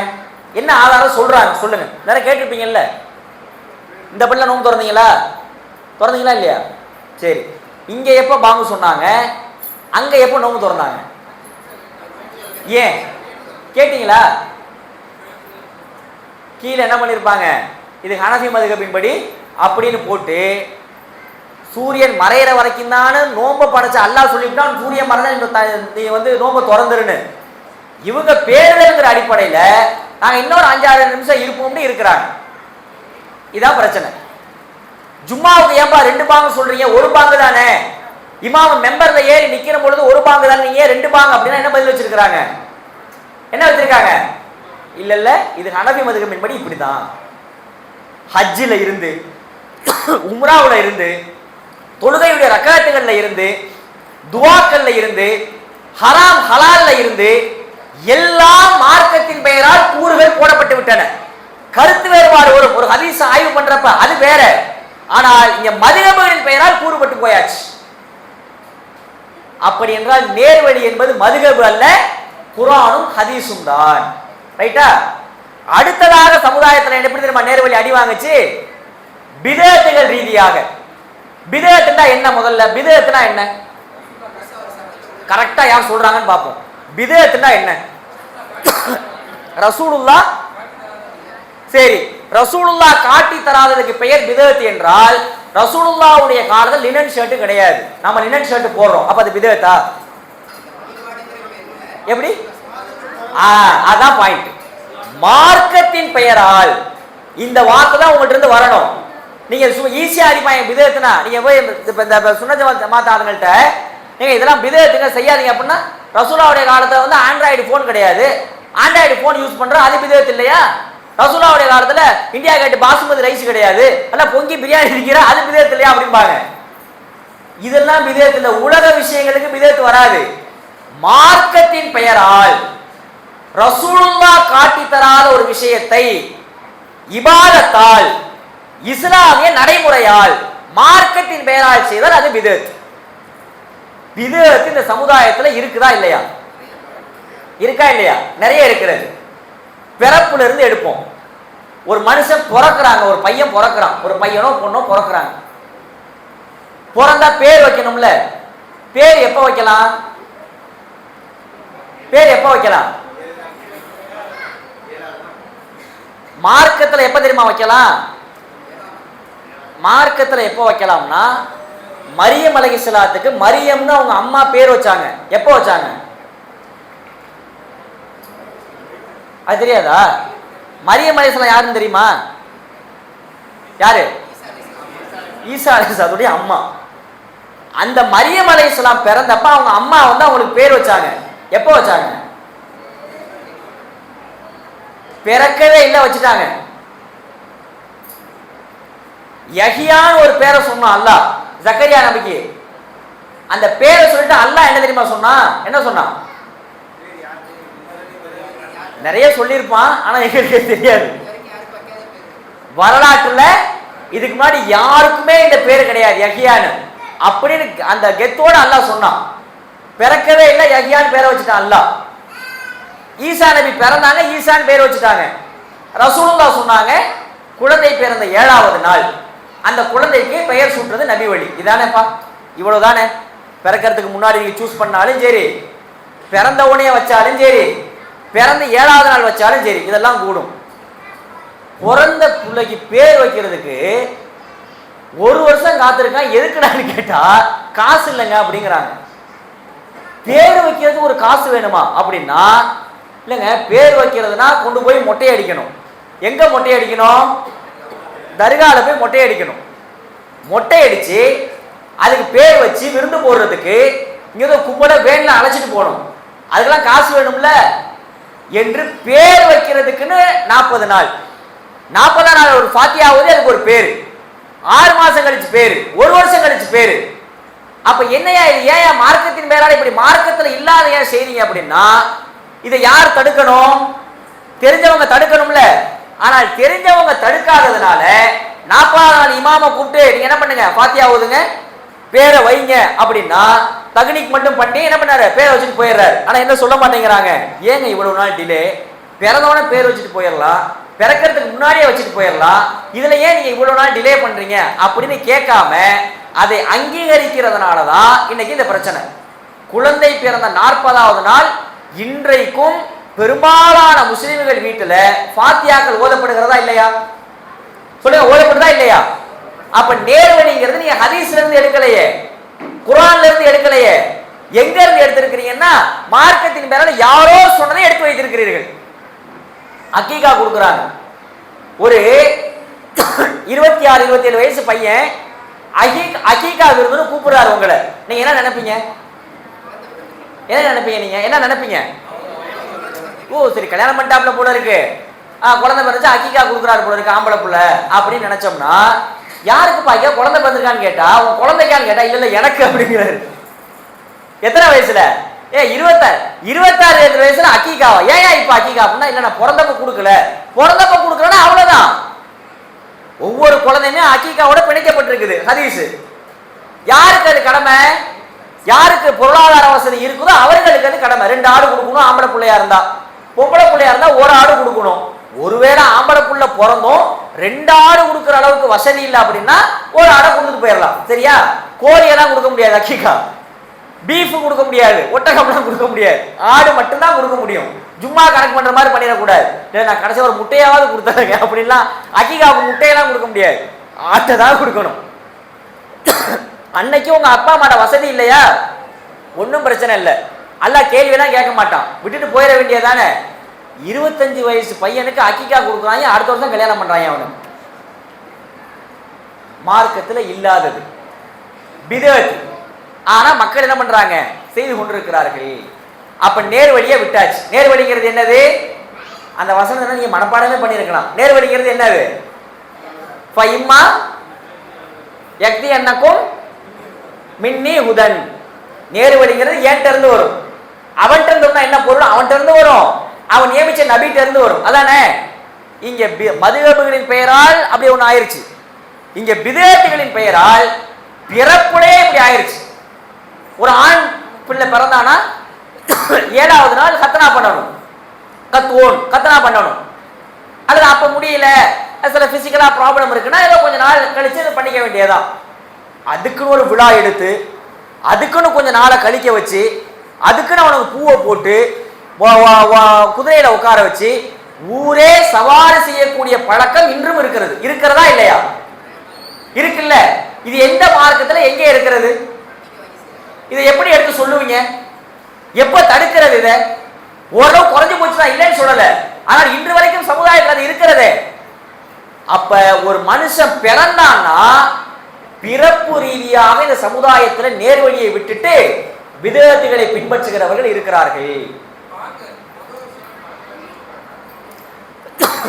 நான் சொல்றேன். அதே மாதிரி ஒரு குழந்தை பிறந்துருச்சு, பிறந்த உடனே வலது காதுல பாங்கு சொல்லுவாங்க, இடது காதுல இகாமத் சொல்லுவாங்க. இது ரொம்ப நாளா நம்மளுமே என்ன பண்ணிட்டு இருந்தோம், செஞ்சுக்கிட்டு தான் இருந்தோம். ஏன்னா ஹதீஸ் இருக்குது அதுக்கு. ரசூலுல்லாஹ் ஹசன் ஹுசைன் 2 பேருக்குமே வலது காதுல பாங்கோ இடது காதுல இக்காமத்து சொன்னாங்கன்னு இருக்கிறது. ஆனால் அந்த ஹதீஸ் லைஃபான பொய்யான ஹதீஸ். அதனால வலது காதுல பாங்கு சொல்ல தேவையில்லை, இடது காதுல இக்காமத்துன்னு சொல்ல தேவையில்லை. வேற என்னதான் சொல்லணும்? சும்மா பேரை சொன்னா போதும், முடிஞ்சு போச்சு. வேற எதையுமே பின்பற்றலாம் தேவையில்லை. பாங்கு சொல்லணும், இக்காமத் சொல்லணும்னு அவசியம்லாம் கிடையாது. ஆனால் ஹதீஸ்ல தேன் வைக்கிறது இருக்குது, ரைட்டா? இங்க ஹதீஸ்ல வலது காதுல பாங்கும் இடது காதுல இக்காமத்து சொல்றதும் ஹதீஸ்ல கிடையாது. ஆனால் முஸ்லிம் சமூகத்துல பெரும்பாலான மனிதர்களிடத்துல இந்த பழக்கம் இருக்கிறது. இப்ப நினைச்சு பாருங்க, ஒரு குழந்தை பிறந்த உடனேயே பிதஅத் ரீதியாக பல விஷயங்கள் இங்கே நடந்து கொண்டிருக்கிறது. அதே மாதிரி ஒருத்தர் இறந்து போயிட்டார். இறந்து போனதுக்கு பிறகு என்னென்னலாம் செய்யலாம் சொல்லுங்க? இறந்து போன ஒருத்தர் இறந்து போயிட்டார், என்ன பண்ணணும்? இப்ப அவரை இறந்து போன உடனேயே உடைய மாற்றணும், உடைய மாற்றி அவரை படுக்க வைக்கணும். மக்கள்லாம் வந்து பார்ப்பாங்க, துவாலாம் ஓதுவாங்க, சரியா? துவாலாம் ஓதிட்டு, துவானா அது கூட்டு துவா இல்லை, அது அடுத்து வருவோம். பொதுவாக ஒரு துவா ஓதிட்டு பிறகு குளிப்பாட்டணும், குளிச்சு முடிச்சுட்டு கஃபன் பண்ணணும், தொலை வைக்கணும், அடக்கம் பண்ணணும். அடக்கம் பண்ணதுக்கு அப்புறமா அவர் செய்யக்கூடிய நன்மைகள் சில விஷயங்கள் இருக்கு, சரியா? இந்த இறப்புல எவ்வளவு பிதஅத்து தெரியுமா? முதல் பிதஅத்து எங்க தெரியுமா? இறந்து போய் கசப்பெல்லாம் மாத்திடுவாங்க, படுக்க வச்சிருவாங்க. இந்த குளிப்பாட்டல்ல பண்ணுவாங்க பாருங்க ஒரு அக்கிரமம். என்னென்ன பண்ணுவாங்க? குளிப்பாட்டல், நகை வெட்டி விடணும், நெஞ்சில லா இலாஹ இல்லல்லாஹ்னு எழுதணும், பௌத்துல எழுதணும், நெத்தியில எழுதணும் என்று குளிப்பாட்டல்ல இவ்வளவு பிதஅத். குளிக்க வைக்கிற தண்ணியை வச்சு ஒரு ஃபாத்தியா, குளிப்பாட்டி முடிச்சு கஃபன் பண்ணியாச்சு, கஃபன் பண்ணதுக்கு அப்புறமா தொலை வைக்கணும், தொலை வச்சு ஒரு ஃபாத்தியா, தொழுது முடிச்சவன ஒரு ஃபாத்தியா, எடுத்துட்டு போய் அடக்கம் பண்றப்போ ஒரு ஃபாத்தியா. இந்த அக்கிரமத்தை பாத்தியா? இவ்வளவு ஃபாத்தியா, இவ்வளவு ஃபாத்தியா எங்கே இருக்கிறது? எந்த சஹாபிக்கு ரசூலுல்லாஹ் குளிப்பாட்டும் பொழுது நெஞ்சில லா இலாஹ இல்லல்லாஹ் எழுதுனாங்க? எந்த சஹாபிக்கு ரசூலுல்லாஹ் தொலை வச்சுட்டு எந்த இடத்துல கூடுதுவா ஓதிட்டு தூக்குங்கப்பா அப்படின்னு தூக்க சொன்னாங்க? தூக்கும் பொழுது கலிமா ஷஹாதத்னு எப்படி கட்ட சொன்னாங்க? கலிமா ஷஹாதத்னு சொல்லவே கூடாது. ஏங்க சொல்றாங்க கலிமா ஷஹாதத்னு? ஏன் சொல்றாங்க சொல்லுங்க? ஒரு காரணம் இருக்கும்ல, சொல்லுங்க ஏதாவது. கலிமா ஷஹாதத்னு தூக்கிட்டு போறப்ப சத்தமா சொல்றாங்க இல்லையா? அது ஒரு கெட்ட வார்த்தைலாம் கிடையாது. கலிமான வார்த்தை, ஷஹாதத்னா என்ன? சாட்சி. எதுக்கு சாட்சி? இவர் இறந்து போயிட்டாருங்கிறதுக்கு நான் சாட்சி. அப்படியா? அல்லாஹ் ஒருவன் தாங்கிறது சாட்சி. நல்ல வார்த்தை தானே, அதையே சொல்லக்கூடாது. ரசூலுல்லாஹ் செய்யல, அதை சொல்லக்கூடாது. இதெல்லாம் ஞாபகம் வச்சிருப்போம். கபருக்குள்ள அடக்குனவன அவருக்கு ஒரு துவா இருக்கு. என்ன துவா? கபருக்குள்ள கொண்டு போய் அடக்கம் பண்ணியாச்சு இல்ல? இப்ப இது வரைக்கும் அநேகமா ஏதாவது மையத்தில் கலந்துருக்கிறோம்ல, இது இல்லைங்க இது கலந்துக்கிட்டதே இல்லையே அப்படின்னு சொல்றோம். யாராவது இருக்கீங்களா? இல்ல. எவ்வளவோ மையத்தை அடக்கம் பண்ணி, எவ்வளவோ மையத்தை அடக்கம் பண்ணி போட்டு மூடியாச்சு. குழிக்குள்ள போட்டு அடக்கம் பண்ணதுக்கு அப்புறமா அவருக்காக ஒரு துவா ஓதணும், சின்ன ஒரு துவா. யாருக்கு தெரியாது?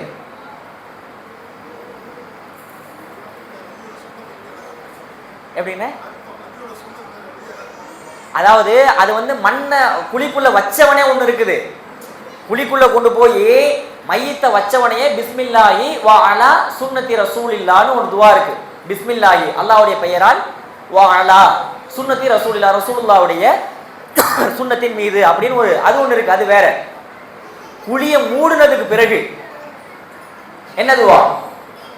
அல்லாஹும் மக்ஃபிர் லஹு அல்லாஹும்ம சப்பித்துஹு.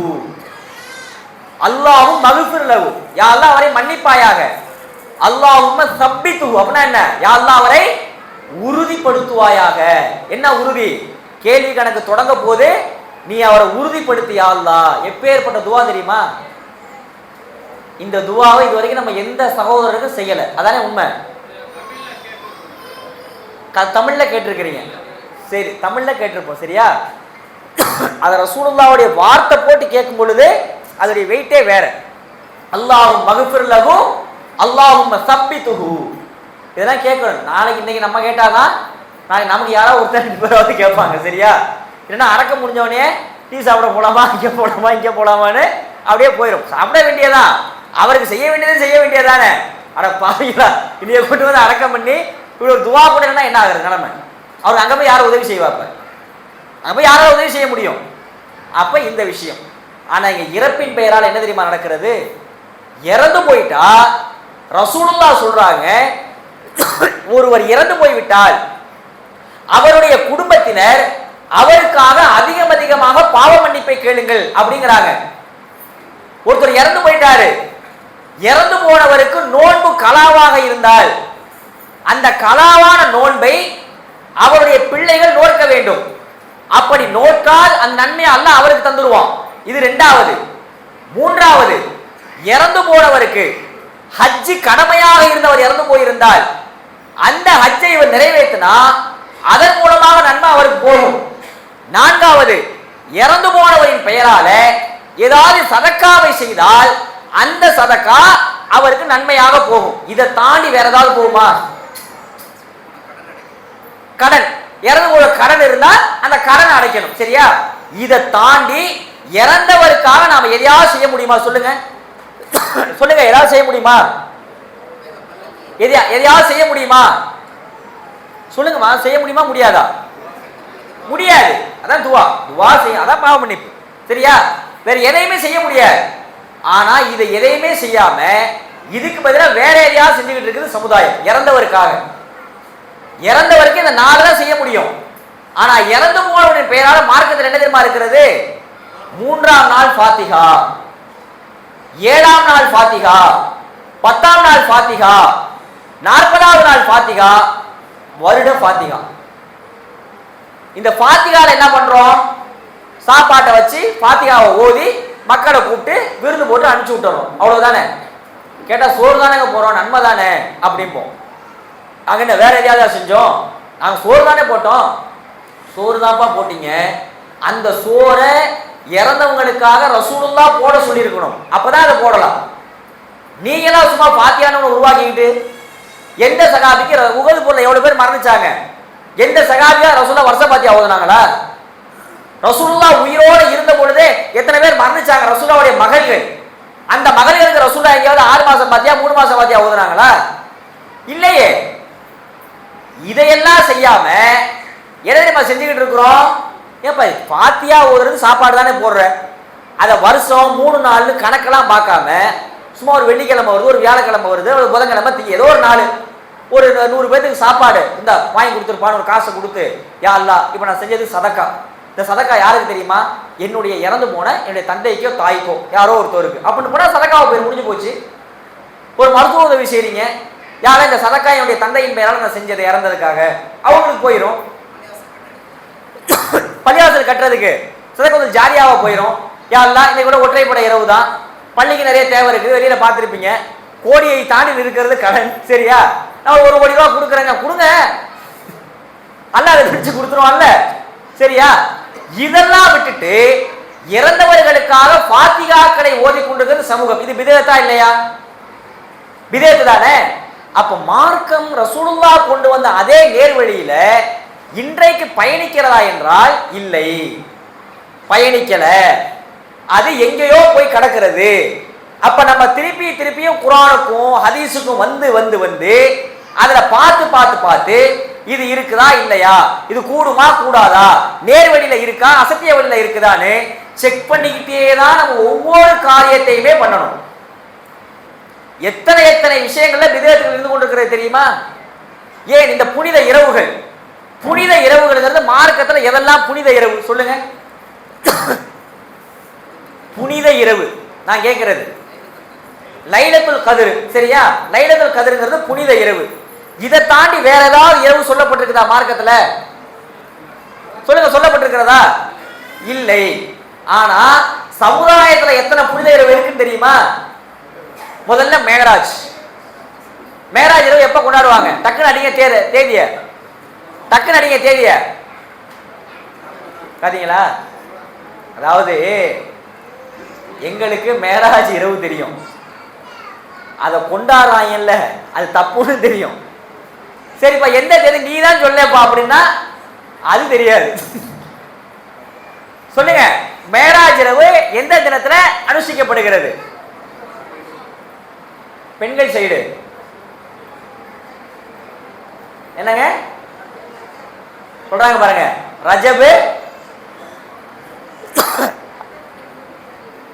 ரஜபு மாதம் 27ஆம் தேதி. ரஜபு 27, சரியா? விளங்குது இல்ல? ரஜபு 27. இன்னும் கேட்கலாம், அது எந்த மாசத்துக்கு முந்தி எந்த மாசத்துக்கு பிந்தின்னு. சரி, அது கூட வேண்டாம், சரியா? ரஜபு 27 மேராஜ் இரவுன்னு கொண்டாடுறாங்க. அது கூடுமா கூடாதா? கூடாது. அப்பனா மேராஜ் இரவுனே ஒன்று நடக்கல, கரெக்டா? மேராஜ் இரவு நடக்கல, கரெக்டா? மேராஜ் இரவு நடந்தது. சுப்ஹானல்லதி அஸ்ரா பி அப்திஹி லைலம் மினல் மஸ்ஜிதில் ஹராமி இலல் அக்ஸா மஸ்ஜிதுல் அக்ஸா. ஒரு இரவுல இங்க காபால இருந்து அக்ஸா வரைக்கும் அல்லாஹ்வை அழைச்சிட்டு போனவன் தூய்மையானவன்கிற அல்லாஹ், சரியா?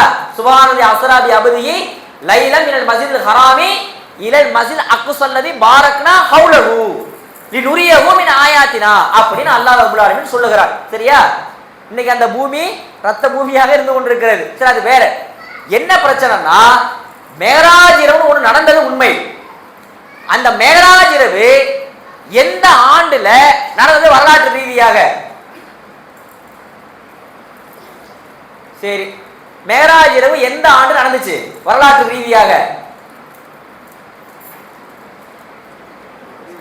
எவ்வளவு நம்ம பார்த்தீங்களா நாலேஜா இருக்கணும் பார்த்தீங்களா? ஓ, பிதஅத்னா நம்ம அவைகளை திட்டுறதை இப்போ விட்டுட்டு நம்ம செய்யறதுலே எப்ப நம்மளை தான் கேட்க வேண்டி இருக்கிறது. ரசூலுல்லாஹ் நபியாக ஆகி 10 வருஷம் ரொம்ப ஸ்ட்ராங்கா இருந்தாங்க. ஃபேமிலி சப்போர்ட் இருந்துச்சு. ஃபேமிலிக்குள்ள ஹதீஜா இருந்தாங்க. வெளியில யார் இருந்தா? யாருங்க இருந்தா?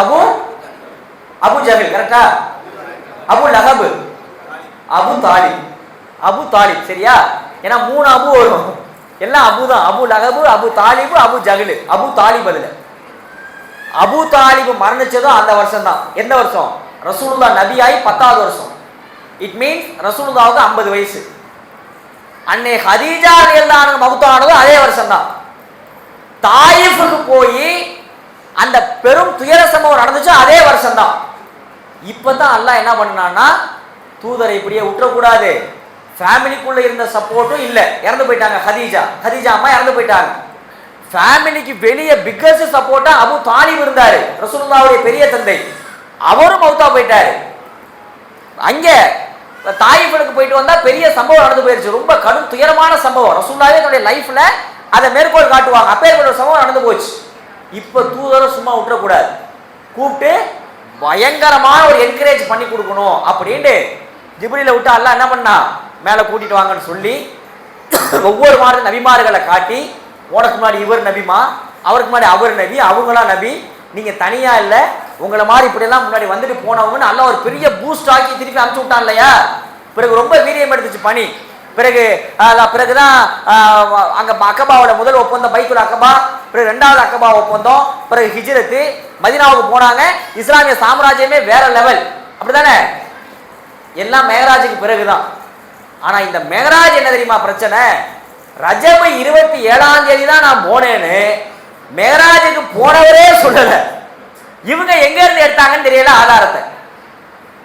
சரிப்பா, அப்படியே போயிருக்கட்டும். ரஜபு 27 போனதாலே வச்சுக்குவோம். போயிட்டு வந்த ரசூலுல்லாஹ், ஏப்பா வருஷம் பர்த்டே கொண்டாடுறீங்கல்ல, வருஷம் வெட்டிங் ஆனிவர்சரி கொண்டாடுறீங்கல்ல, இது தொழுகை ஆனிவர்சரி.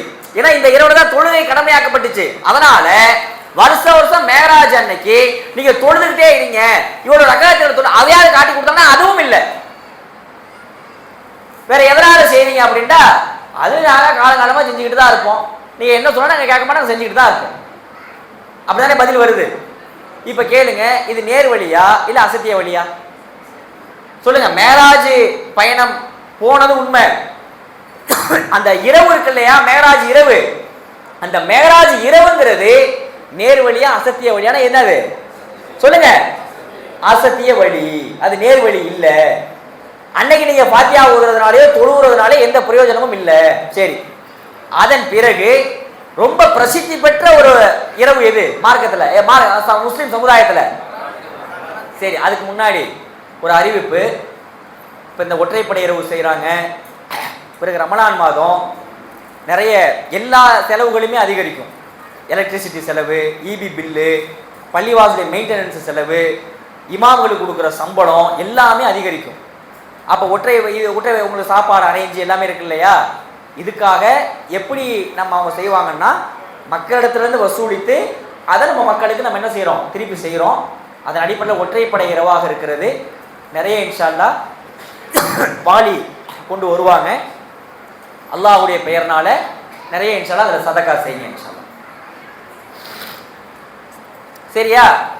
மேராஜ் இரவுக்கு பிறகு அடுத்ததாக ரொம்ப பிரசித்தி பெற்ற இரவு, முஸ்லிம்கள் கொண்டாடுற இரவு எது? எது? ஷபே பராத். ஷபே பராத் அது எத்தனாவது தேதி? இருங்க, யார் யார் இந்த தேதியை கரெக்டாக சொல்லிடுங்க யாராவது ப்ளீஸ். இஸ்ரேல் கெஞ்சினான்ல, ப்ளீஸ் ஈரான் ஸ்டாப்ங்கிறான்ல, அந்த மாதிரி ப்ளீஸ் டெல் அப்படின்ற மாதிரி ஷபே பராத் எந்த இரவு? ஷாபான் 15. ஷாபான் 15. சரியா? ரமலானுக்கு முந்தைய மாசம், ரஜபுக்கு பிந்தைய மாசம் ஷாபான். ஷாபானுடைய 15ல பராத் பண்றாங்க இல்லையா, பராத் இரவு. இந்த பராத் இரவுக்கு ஆதாரம் இருக்குதா இல்லையா? இருக்கா இல்லையா? சொல்லுங்க, யாராவது சொல்லுங்க டக்குன்னு. இருக்கிறது, சில ஹதீசுகள் இருக்கிறது. ஆனா அந்த ஹதீசுகள்லாம் பொய்யான ஹதீசுகள். என்ன ஹதீஸ்லாம் இருக்கு? யாரு அந்த இரவுல நின்று தொழுவாரோ வணங்குவாரோ அவருடைய பாவங்கள் எந்த அளவுக்கு தெரியுமா? இதோ இந்த கல்பு அப்படின்னு ஒரு கூட்டத்தார் இருக்கிறாங்க. அவங்களாம் ஆடு வளர்ப்பாங்க. அந்த ஆட்டுக்கு ரோமங்கள் நிறைய இருக்கும். யார் இந்த ஷாபான் 15ல யார் நின்று வணங்குகிறார்களோ அவர்கள் அந்த ஆட்டு உரோமங்கள் அளவுக்கு பாவம் பண்ணியிருந்தாலும் அல்லாஹ் அவருடைய பாவங்களை மன்னிக்கிறான் அப்படின்னு ஒரு ஹதீஸ் இருக்கு. ஆனால் அது லைஃபான ஹதீஸ், பொய்யான ஹதீஸ்.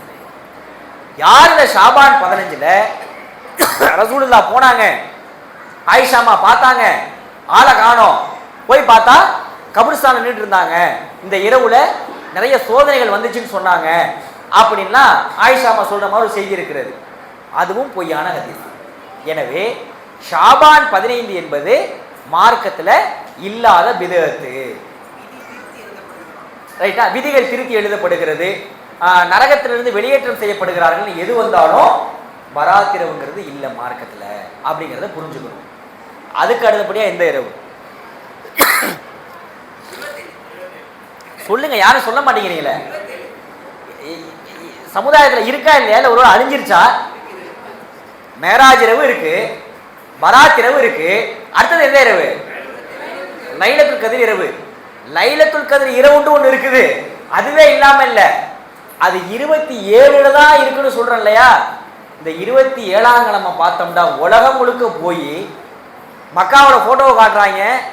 மற்ற நாள்ல இருக்கிற கும்பலை விட 27ல நிக்கிறாங்க ரோடு வரைக்கும். இமாம் ஓதுறாரு 2 கிலோமீட்டருக்கு முன்னாடி, ரோட்டு வரைக்கும் என்ன பண்றாங்க, தொழுகிறாங்க. ஏன்? 27வது இரவு. ஏன்பா அன்னைக்கு தொழுவுறீங்க? இன்னைக்கு தான் லைலத்துல் கத்ர் இரவு. அன்னைக்கு லைலத்துல் கத்ர் இரவாக இருக்கலாம். 21 எங்க போச்சு, 23 எங்க போச்சு, 25 எங்க போச்சு, 29 எங்க போச்சு? எதுவும் இல்லை. ஒற்றைப்படையான எவ்வளவு ரசூலுல்லாஹ் தேட சொன்னாங்கல்ல, அப்ப எல்லாத்தையும் தேடணும்ல, எதுலையும் இல்லை. சரியா? அப்ப இதனின் பெயரால் பிதஅத்து. இதை தாண்டி வேற ஏதாவது இருக்கா? இதை தாண்டி வேற ஏதாவது இருக்கா? 14வது என்னது? தமிழக அளவுல சந்தனக்கூடு உருசு, அது மார்க்கத்தில் பிதஅத்து, ஹராமு, அதை விட்டுருவோம். வேற ஏதாவது இரவு இருக்கா? கீரனூர் போயிருக்கீங்களா? டக்குன்னு வருது பாருங்க. கீரனூர்னே என்ன வருது? ஒடுக்கத்து புதன். சஃபர் மாசத்துல வரக்கூடிய ஒரு புதன்கிழமை ஒடுக்கத்து புதன் அப்படின்னு சொல்லி அது ஒரு துக்கத்துடைய நாள், பீட நாள் என்று இந்த மாதிரிலாம் இருக்கு இல்லையா? இதுவெல்லாம் இஸ்லாத்துல கிடையாது. இஸ்லாத்துல இருக்கணும்னா ஒன்று ஹதீஸ்ல இருக்கணும், இல்லைன்னா குர்ஆன்ல இருக்கணும். இப்படித்தாங்க எல்லாமே. நான் உங்களுக்கு சொல்லியிருக்கிறது சும்மா கொஞ்சோண்டு, எல்லாமே இதன் அடிப்படையில் தான். தொழுகிறோம், எத்தனை ரக்காயத்து? தொழுது முடிச்சோன்னு ஓதக்கூடிய கூட்டு துவா இருக்கு இல்லையா, கூட்டு துவா செய்ய தொழுகைக்கு பிறகு துவா செய்யலாமா கூடாது? முதல்ல அதுக்கு பதில் சொல்லுங்க. தொழுகைக்கு பிறகு துவா செய்யலாமா கூடாதா? தாராளமா செய்யலாம். யா ஃபர்லான தொழுகைக்கு பிறகு கேட்கக்கூடிய துவா அல்லாஹ் ஒப்புக்கொள்ளலாம்னு ஹதீஸ் இருக்குது. ஆனா அது யாரு செய்யணும்? உங்களுக்கு நீங்க செய்யணும். யாரோ ஒருவர் கேட்டு நீங்க உட்காந்து ஆமீன் ஆமீன் ஆமீன் ஆமீன் சொல்ற கூட்டு துவா இருக்கு இல்லையா, அதற்கு இஸ்லாத்துல ஆதாரம் இல்லை. இருந்தா நீங்க ஹதீஸ்ல காட்டணும், இல்லைன்னா குர்ஆன்ல காட்டணும். இல்லையா அது செய்யாம போயிடணும், அவ்வளவுதான். இப்படிதான் எல்லா விஷயங்களுமே. இப்ப நான் சின்னதா உங்கள்கிட்ட ஒரு சின்ன ஒரு கொஸ்டின் எல்லாருக்கிட்டையும் 5 நிமிஷத்துல முடிச்சிடலாம், சரியா? 10 நிமிஷத்துல. இந்த மாதிரி இஸ்லாத்துல இல்லாத மார்க்கத்துல புறையோடி போயிருக்கிற வேற என்னென்ன இபாதத்துகள் இருக்கு சொல்லுங்க பாப்போம். மீலாதுன் நபி, மீலாதுன் நபி, மீலாதுன் நபின்னு ஒண்ணு இருக்குதா? மீலாதுன் நபின்னு ஒண்ணு இருக்கா இல்லையா? மீலாதுன் நபின்னு ஒண்ணு இருக்குதுங்க. மீலாது நபினா என்ன? நபி பிறந்த தினம்னு அப்படின்னு ஒண்ணு இருக்குதானே? அது இந்த வருஷம் தான் சொல்லி மௌலூது ஓதுறாங்க இல்லையா, அந்த மௌலூதுக்கு மார்க்கத்துல இடம் இல்லை. ஏன் இல்லை? ரசூலுல்லாஹ் பிறந்தது யானை ஆண்டு. யானை ஆண்டுல ரபியுல் அவ்வல் மாசம் திங்கக்கிழமை. தேதியை ரசூலுல்லாஹ் சொல்லவே இல்லை, அங்கதான் பிரச்சனை. ஏன் தேதியை ரசூலுல்லாஹ் சொல்லன்னு தெரியுமா? இதுக்கு யாராவது ஒரு சின்னதா யார் கரெக்டா அடிக்கிறாங்கன்னு பார்ப்போம் ஆன்சரை. ரசூலுல்லாஹ் ஏன் தேதியை சொல்லல? புரியல, யாராவது ஒரு ஆள் சொல்லுங்க. பிறந்த நாள் கொண்டாடிடுவாங்கன்னு சொல்லலையா? சரி, அப்படின்னா லா தஜஅல கபரி ஈதான், நான் என் கபரை விழாக்கள் கொண்டாடும் இடமாக ஆக்கி ஈது ஈது இப்ப ஈதுக்கு வருது இல்லை, அது மாதிரி லா தஜஅல கபரி ஈதா, என்னுடைய கபரை ஈது கொண்டாடுற இடமா நீங்க மாத்திராதீங்க, விழா கொண்டாடுற இடமா ஆக்கிறாதீங்க நாங்க ரசூலுல்லாஹ். அப்படின்னா கபரே இல்லையா? அப்படின்னா கபரே இல்லையா? இருக்கா இல்லையா? கேட்கிற கேள்வி. ரசூலுல்லாஹ் தேதியை சொல்லல. அது ஏன் சொல்லலன்னு தெரியுமா? கொண்டாடிடுவாங்கன்றது ஸ்பெகுலேட், உங்களுடைய யூகம். ஏன் சொல்லல?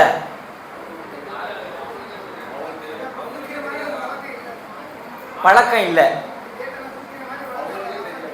சரி, அப்ப கிழமைய சொல்றாங்க திங்கக்கிழமைன்னு. மாசத்தை ஏன் சொன்னாங்க? ஏன் தெரியுமா?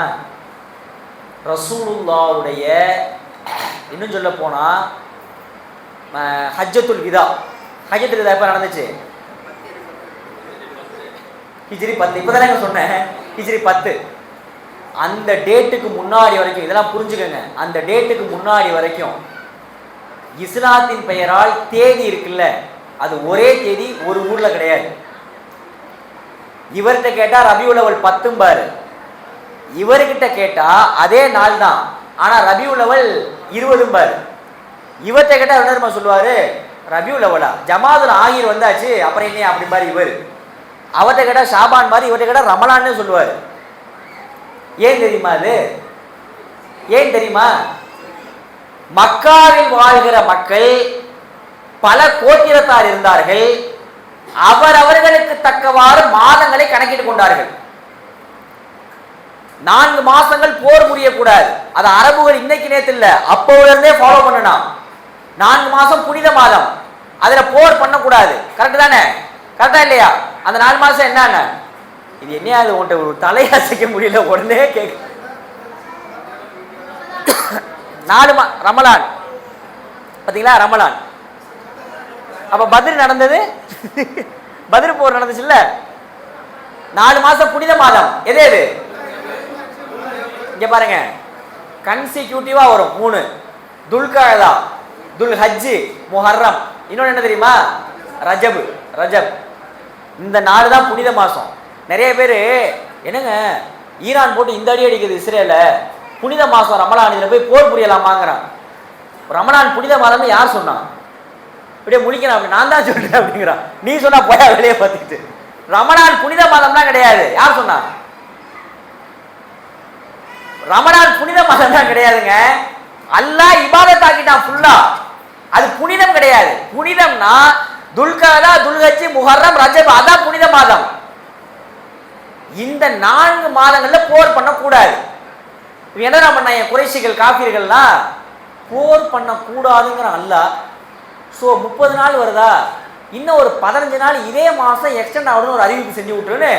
ரஜப் 30 நாள் தான், இந்த வருடம் ரஜபு 50 நாட்களாக கணக்கிடப்படுகிறது ஒரு அறிவிச்சு விட்டுருவாங்க. இன்னொருத்தன் சொல்லுவான் அதெல்லாம் கிடையாதுன்னு, அவன் ரஜபிலே இருப்பான். இவன் ரஜப் 50மா, அவன் ரஜபை தாண்டி ஷாபான் போயிடுவான். இப்படின்னு பல கொலாப்ஸ். அப்ப ரசூலுல்லாஹ் ஒரு திட்டம் போட்டாங்க. என்ன தெரியுமா? எப்பேற்பட்ட திட்டம் தெரியுமா இது? இது எவ்வளவு பெரிய சீர்திருத்தம் தெரியுமா? ஹஜ்ஜத்துல் விதா ரசூலுல்லாஹ் என்ன தெரியுமா செஞ்சாங்க? இங்க பாருங்க, இனிமேல் இங்கே மாதங்கள் கணக்கிடப்படுவது ஒரே மாதிரியா தான் இருக்கணும். சும்மா அதை நீட்டுறது உங்க இஷ்டத்துக்கு. சில பேர் 10 நாளோட மாசத்துல முடிச்சிருவான். இப்படிலாம் இருந்துட்டு இருந்துச்சு. இனி மாத்தி வச்சிருவான். இனிமே ஒரே மாதிரி தான் அப்படின்னு ரசூலுல்லாஹ் ஒரு மேட்டரை கையில் எடுத்தாங்க. இதோ இந்த முலர் அப்படின்னு ஒரு கோத்திரம் இருக்கிறாங்க. முலர்னு ஒரு கோத்திரம். அவங்க திருட்டு வழிபறியெல்லாம் செய்வாங்க. அவங்க தொழிலே அதுதான், சரிங்களா? அவங்க தொழிலே வந்து தக்கீஸ் தான் அவங்களாம், சரியா? முலர் கோத்திரத்தார். ஆனா அவன் செஞ்ச வேலை என்ன தெரியுமா? அவன் செஞ்சது திருட்டு தொழில் தான், வழிப்பறி தொழில் தான். ஆனா மாசத்தை கரெக்டா கணக்கிட்டு வந்தான். அப்போல இருந்து புனித மாசம் 4 மாசம் வருது இல்ல, இந்த மாசம் பூட்டு உடைக்க போக கூடாதுன்னு போக மாட்டாங்க. ஏன்னா திருடுறத சொல்றேன், அன்னைக்கு பூட்டெல்லாம் இல்ல, திருடுறத இது புனித மாசம் திருடக்கூடாது, ஒழுங்கா இருந்துக்குவாங்க. இப்படி 4 மாசம் கரெக்டா அவன் செஞ்சுட்டே வந்தான், கூட்டல குறைக்கல. அப்ப ரசூலுல்லாஹ் இதோ முலர் கோத்திரத்தார் பின்பற்றாங்க இல்லையா, அவர்கள் எதை ரஜபு என்று சொல்லுகிறார்களோ அது ரஜபு, அவர்கள் எதை ஷாபான் என்று சொல்லுகிறார்கள் அதுதான் ஷாபான், அவங்க எதை முஹர்ரம் என்று சொல்றாங்களோ அதான் முஹர்ரம். எல்லா டேட்டும் ஒன்னாயிருச்சு, அவ்வளவுதான், முடிஞ்சு போச்சு. ஒரே அடி, ஒரு சட்டம் தான், டோட்டலா எல்லாம் காலி. அப்படி செஞ்சு கொடுத்துட்டு போனதுனாலதான் இப்ப வரைக்கும் பிறையில தான் கருத்து வேறுபாடு வருது நமக்கு. இல்லைன்னு வைங்க, நம்ம ரமணான் இருப்பான், அவன் ஹஜ்ஜில் இருப்பான் சவுதியில. லெபனான் என்ன பண்ணிட்டு இருப்பான், இது வர்ற மாசம் ஏன்னா போய் ஹஜ்ஜி செய்றீங்கம்மா. இதெல்லாம் தெரிஞ்சுக்கங்க, சரியா? மார்க்கத்துல இப்படி இருந்து கொண்டுது. இப்ப எதுக்கு இந்த டாபிக் உள்ள வந்தோம்? டேட்டு நீங்க இருக்கீங்களான்னு செக் பண்ண, சரியா? டேட்டு அப்ப எந்த டேட்டு சொல்லியிருப்பாங்க ரசூலுல்லாஹ்? ஏன்னா ஒருத்தன் 12ங்கிறான், ஒருத்தன் 20ங்கிறான், ஒருத்தன் 50ங்கிறான், ஒருத்தன் 100ங்கிறான். எதனால் நம்ம சொல்றதுன்னு டேட்டை ரசூலுல்லாஹ் சொல்லலை. ஆனா ரபியுல் அவ்வல் பிறை 12 நினைச்சுக்கிட்டு இவங்க மௌலூதுகளை ஓதுகிறார்கள், புர்தா ஷரீஃபை ஓதுகிறார்கள். இது எல்லாம் மார்க்கத்துல இல்லாதது. திருமணம்ங்க, திருமணத்துல என்ன பார்க்கணும் சொல்லுங்க? நீங்க எல்லாம் திருமணம் பண்றப்ப என்ன பார்த்தீங்க? பொண்ணை பார்த்துருப்போம், மாப்பிள்ளையை பார்த்துருப்பாங்க, என்ன படிச்சிருக்காங்கன்னு கேட்டிருப்போம், சரியா? ஒரு எக்கானமிக்கல் அந்த டச்சில் பண்ணியிருந்தாலும் என்ன சொத்து பத்து இருக்குன்னு அதை கேட்டிருப்பான். அது தவறு, பார்க்குறாங்க. இவங்க எல்லாம் திருமணத்தில் பார்த்துட்டு நல்ல நேரம் கெட்ட நேரம் என்ன போய் அஜரத்தில் போய் கேட்டுட்டு வா. இப்போ உங்கள் வீட்டில் போய் பத்திரிக்கை தான் எடுத்து படித்து பாருங்க. நிகழும் ஹிஜ்ரி என்ன வருஷம் இது? 1400. சரி, இப்படி இந்த இந்த இந்த இந்த கேள்விக்கு இந்த வருஷம் யாராவது கல்யாணம் பண்ணவங்க இருக்கீங்களா? இந்த வருஷம் இருக்கீங்களா? பண்ணிட்டீங்க. என்னப்பா ஹிஜ்ரி 67 1000 அவர் பத்திரிகையில் அடிச்சிருப்பாங்க அதை, ஆனா அவருக்கே தெரியல பாருங்க. நிகழும் ஹிஜ்ரி 1447 வருடம். இந்த பிறையில இந்த நாளில் அடுத்த நேரம் வரும் முபாரக்கான நன்னேரத்தில். அதென்ன முபாரக்கான நன்னேரம்டா ஒன்றும் புரியல அப்படின்னு கேட்டா, இந்த முபாரக்கான நன்னேரங்கிறதுக்கு என்ன தெரியுமா தமிழ்ல அர்த்தம்? அந்த இதுல கிழிச்சு பாத்தீங்கன்னா நல்ல நேரம்னு போட்டிருப்பாங்க பாருங்க, அதுதான் முபாரக்கான நன்னேரம். எது யமகண்டமோ அது இதுல வராது. அந்த நேரத்தை பார்த்து பேரை மட்டும் மாத்திக்கிறது. இப்ப எதுக்குப்பா இந்த பேரை மாத்திர, என்னப்பா நேரம் அப்படின்டா, இது நல்ல நேரத்துல தானே நம்ம பண்ணணும். யார் நல்ல நேரம்னு உனக்கு யார் சொன்னா? இதை முதல்ல உலகம் முழுக்க நல்ல நேரம் கெட்ட நேரம்னு வந்திருக்குமா? அது வந்திருக்குமா? வராது. ஒருத்தர் நல்ல நேரமா இருக்கும், ஒருத்தர் கெட்ட நேரமா இருக்கும். ஆஷுரா 10 ஞாபகம் இருக்கா? ஆஷுரா 10, ஆஷுரா 10 முஹர்ரம் 10, முஹர்ரம் 10 ஆஷுரா ஞாபகம் இருக்குல்ல? முஹர்ரம் 10வது நாள் ஆஷுரா. மூசா நபி அல்லாஹ் என்ன பண்ணனா? கடலை படத்தை காப்பாத்தினான். அது நல்லதா கெட்டதா? யாருக்கு நல்லது? மூசா நபிக்கு நல்லது, ரைட்டா? அதே முஹர்ரம் 10 கர்பலாவில் என்ன நடந்துச்சு? கர்பலாவில் என்ன நடந்துச்சு? ஹசன் ஹுசைன்லாம் கிடையாது. ஹுசைன். ஹசன் அதுக்கு முன்னாடியே மௌத்தா போயிட்டாரு, விஷம் வச்சு கொண்டு விட்டாங்க. ஹுசைன் கர்பலாவில் என்ன டேட்டு? முஹர்ரம் 10. மூசா நபியை காப்பாத்துனது மூசாவுக்கு நல்ல நாள். ஆனா அதுக்கப்புறம் என் அட்டுழியம் பண்ணா என் பனு இஸ்ரவேல். சரியா? கடந்து போனவனே ஒரு சிலையை பார்த்துட்டு இந்த மாதிரி ஒரு சிலையை கொண்டு வந்துட்டான். கடலை படந்து காப்பாத்திருக்கிறான் அல்ல. கடலை படந்து காப்பாத்தி கொண்டு போன ஒரு சிலையை பார்த்துட்டு இன்னொரு சிலையை மூசா எங்களுக்கு கொண்டு வாங்கன்ட்டாங்க. வாங்கடா, ஒரு வாக்களிக்கப்பட்ட தேசம் இருக்கு பக்கத்துல, போய் போர் புரிய சொல்றான் அல்ல. அவன் ரொம்ப வீக்கா இருக்கான் அந்த மண்ணை, போர் பண்ண நமக்கு அந்த தேசம் கிடைக்குமான்னு கூப்பிட்டப்ப என்ன பதில் சொல்லியிருப்பாங்கன்னு நினைக்கிறீங்க? சகர செஞ்சுட்டு ஃபஜரையும் தொழுதாச்சு, வரியா போயிட்டு ஒரு 2 மணி நேரம் ஜாமான் போட்டு வந்தலான்னு கேட்டால் நம்ம என்ன தருவா பண்ணுவோம்? என்ன சொல்லுவோம் பதில்? என்ன சொல்லுவோம் சொல்லுங்க? உங்கிட்ட அப்புறமேல் போனாயா, ஏன் இந்த நேரத்தில் போட்டு உயிர் எடுக்கிற கேட்போம் இல்லையா? வாப்பா போய் போர் புரியாதா, அட போயா நீயும் அல்லாஹ் போய் சண்டை போடுங்கன்ட்டாங்க. கடலை படத்தை காப்பாற்றின கும்பல் அது வேற, அது மனுஷா தனியாக பேசிக்குவோம். இங்க மூசா நபியை காப்பாற்றுறது நல்ல நாள் அவங்களுக்கு. ஹுசைன் அவர்கள் கொல்லப்பட்டது கெட்ட நாள். ஹுசைன் அவர்களுக்கும் அவருடைய குடும்பத்தார்களுக்கும் டே 1 தான். ஆனால் வித்தியாசம் என்னது? அவருக்கு நல்லதா இருக்கு, அவருக்கு கெட்டதா இருக்கு. இஸ்ரேல் அடி வாங்குறானா அவனுக்கு அது கெட்டது, நமக்கு இங்க ஈதா நமக்கு நல்லது. சரியா? இவன் நல்ல நேரம் கெட்ட நேரம் பார்த்து அஜர்த்தை கூட்டு வந்து ஃபாத்தியா ஓதி முகூர்த்த காலையே ஊன்றாங்க சில வீடுகளில். முகூர்த்த கால் ஏன்? எல்லாம் மாற்று மத கலாச்சாரத்திலிருந்து வந்தது. ரசூலுல்லாஹ் காலத்துல எத்தனையோ பேர் கல்யாணம் நடந்துச்சு. ரசூலுல்லாவுக்கே சொல்லாமனா திருமணம் பண்ணாங்க. அப்பேற்பட்ட ரசூலுல்லாஹ் ஏன்பா என்னைய கூப்பிடணும்னு ஒரு வார்த்தை கேட்கல. இங்க என்ன பிரச்சனை தெரியுமா? முகூர்த்த காலம் ஊன்றி எங்க வீட்டில் கல்யாணம் நடக்க போகுது. சரி, கல்யாணத்தை வச்சாச்சு. கல்யாணத்துல பார்த்தீங்கன்னா கல்யாணத்தை வைத்து எத்தனை ஃபாத்திகாக்கள், எத்தனை இஸ்ராஃபான செலவுகள், மார்க்கத்தில் இல்லாத வரதட்சணை, கல்ச்சருக்கு கல்ச்சர் மாறுபட்டுக்கிட்டே இருக்கு. ஒரு கல்யாணம் நடக்குதா, காலேஜ் ஃபங்க்ஷனா, காலேஜ் பிள்ளைங்க டான்ஸ் ஆடுறாங்க, நடக்குதா இல்லையா? காலேஜ் ஆளுங்க டான்ஸ் டிஜேன்னு வச்சு நடத்தி டான்ஸ் பண்ணுறானா இல்லையா? சென்னையில் இன்றைக்கி அது நடந்து கொண்டு இருக்குது. முன்னாடிலாம் சப்ளை பண்ண தான் காலேஜ் ஸ்டூடெண்ட்ஸ் வருவான், ஏதாவது காசு கிடைக்கும், படிப்புக்கு செலவழிச்சிக்கலாம்னு அது ஒரு நல்ல விஷயம். சாப்பாடு சப்ளை பண்ணுறான், காசு கொடுக்குறாங்க, அது அவன் படிப்புக்கு செலவழித்தான். இன்றைக்கெல்லாம் எதுக்கு தெரியுமா? டான்ஸ் ஆடுறதுன்னு ஒரு குரூப்பே இருக்காங்க டிஜேக்கு. பெரிய பெரிய செலவினங்களோட திருமணம் மார்க்கத்தில் இல்லாதது. திருமணத்தில் இல்லாத பல்வேறு சட்டங்களை இவர்கள் வைத்திருக்கிறார்கள். திருமணத்தில் இந்த சமுதாயம் அசத்திய வழி, நேர்வழியில் இல்லை. எத்தனை துவா, அல்லாஹுமா அல்லிஃப் பைனஹுமா கமா அல்லஃப்த பைன ஆதம ஹவ்வா அலைஹிஸ்ஸலாம். ஆதமையும் ஹவ்வாவையும் போல வாழவின்னு கேட்குறான்.